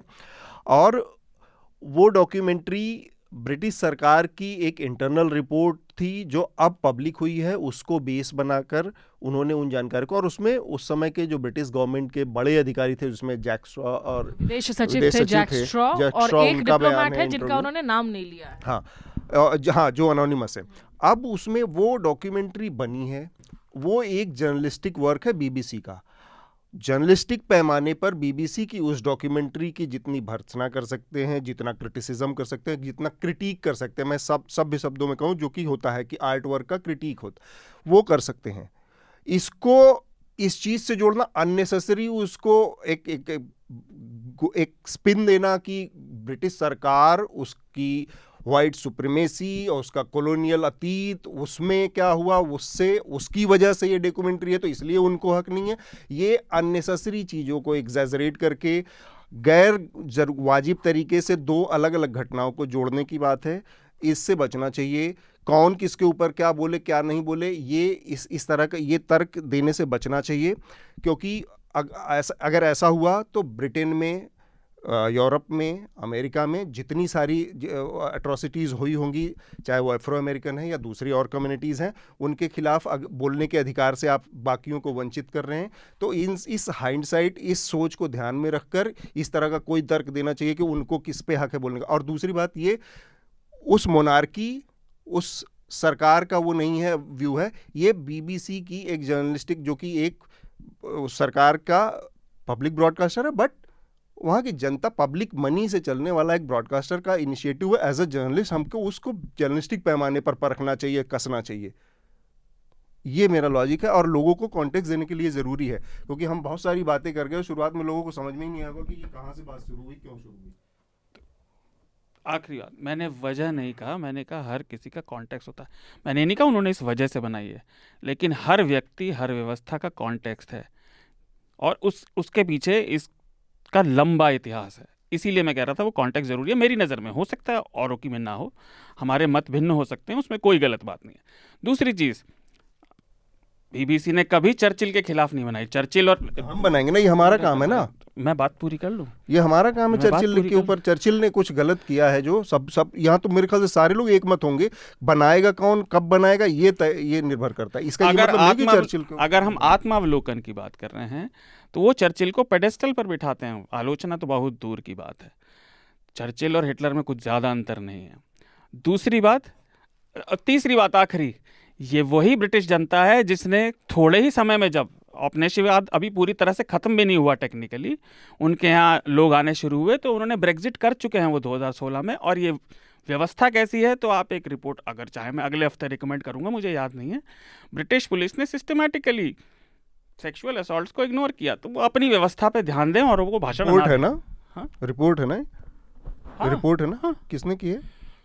मैं कहता रहा हूँ, मुझे अभी याद नहीं है, मैं आपको नेक्स्ट मंथ रिपोर्ट ही है ना। फिर वही बात, रिपोर्ट ही है ना, जर्नलिस्ट ही नहीं की होगी ना किसी। हाँ, तो वही तो ये भी बीबीसी भी कर रहा है, यही कह रहे हैं यही तो कर शार्दुल, बीबीसी आप भी इस तो यही कर रिपोर्ट से रहा है। अग्री करें या ना करें, फिर वही बात है, लेकिन रिपोर्ट नहीं रिपोर्ट करेंगे। करने के अधिकार पर हमारे अगर आप मत भिन्न सवाल है, मैं खड़े उस चीज से करते एग्री हैं। कर चुका हूँ, वो तो रेपुटेशन। तुम एक जगह तुम कह रहे हो कि वो एक रिपोर्ट आई, वो भी किसी जर्नलिस्ट ने कही, उनकी कमी की दिखाई, तो तुम्हारी सुविधा के हिसाब से तुमने उस रिपोर्ट को एक्सेप्ट कर लिया। ये वाली तुमको नहीं चाहिए क्योंकि ये तुमको पसंद नहीं आ रही। अरे ये कोई पैमाना थोड़ा ही ना सिंपल सी है। बात है कि आपको रिपोर्ट पे आप देखिए आर्काइवल फुटेज जर्नलिस्ट का एक्सेप्ट है, बीबीसी वाले जर्नलिस्ट का हर accept नहीं है। जर्नलिस्ट के पीछे कॉन्टेक्स्ट है। हाँ, अब हम इंडिविजुअल जर्नलिस्ट की बात करेंगे। नहीं, इंडिविजुअल जर्नलिस्ट की बात नहीं है, बात को मरोड़िए मत। फिर बहस का मैं कह रहा हूँ ना, शार्दुल, कोई मेरी अंत नहीं, और सिंपल मैं सी बहस बात है। करना भी नहीं चाहता। हम चर्चिल को आप व्यक्तिगत रूप से क्रिटिसाइज बात करना कर चाहते लेंगे। हैं, डॉक्यूमेंट्री करना चाहते हैं, आपको ये हक होना चाहिए बतौर जर्नलिस्ट कि आप वो कर सके। मतलब मेरे ख्याल से इनका कहना है कि रिपोर्टिंग, फैक्ट गैदरिंग या फैक्ट्स जो भी हो, बैलेंस्ड हो या नहीं हो, वो चलिए एक चीज़ है। मेरे ख्याल से इनका कहना है कि उसके साथ जो कमेंट्री जा रही है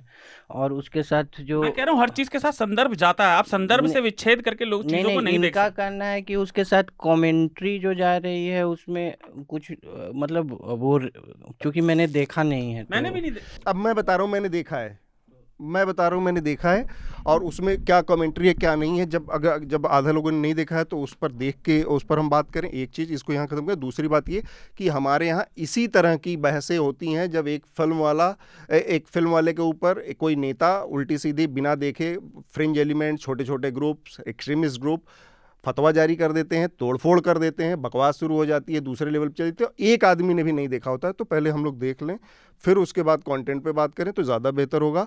केवल ये जो अभी बात चल रही है, नोशन के ऊपर बात चल रही है कि वो गोरा है इसलिए, तो भैया मेरे उस गोरे चर्चिल के ऊपर मेरे भी 1000 नोशन मैं भी बनाऊंगा, लेकिन मैं उसको अगर वहाँ रोक दूंगा तो मैं मेरे बनाने के भी अधिकार को मैं कट कर दूंगा।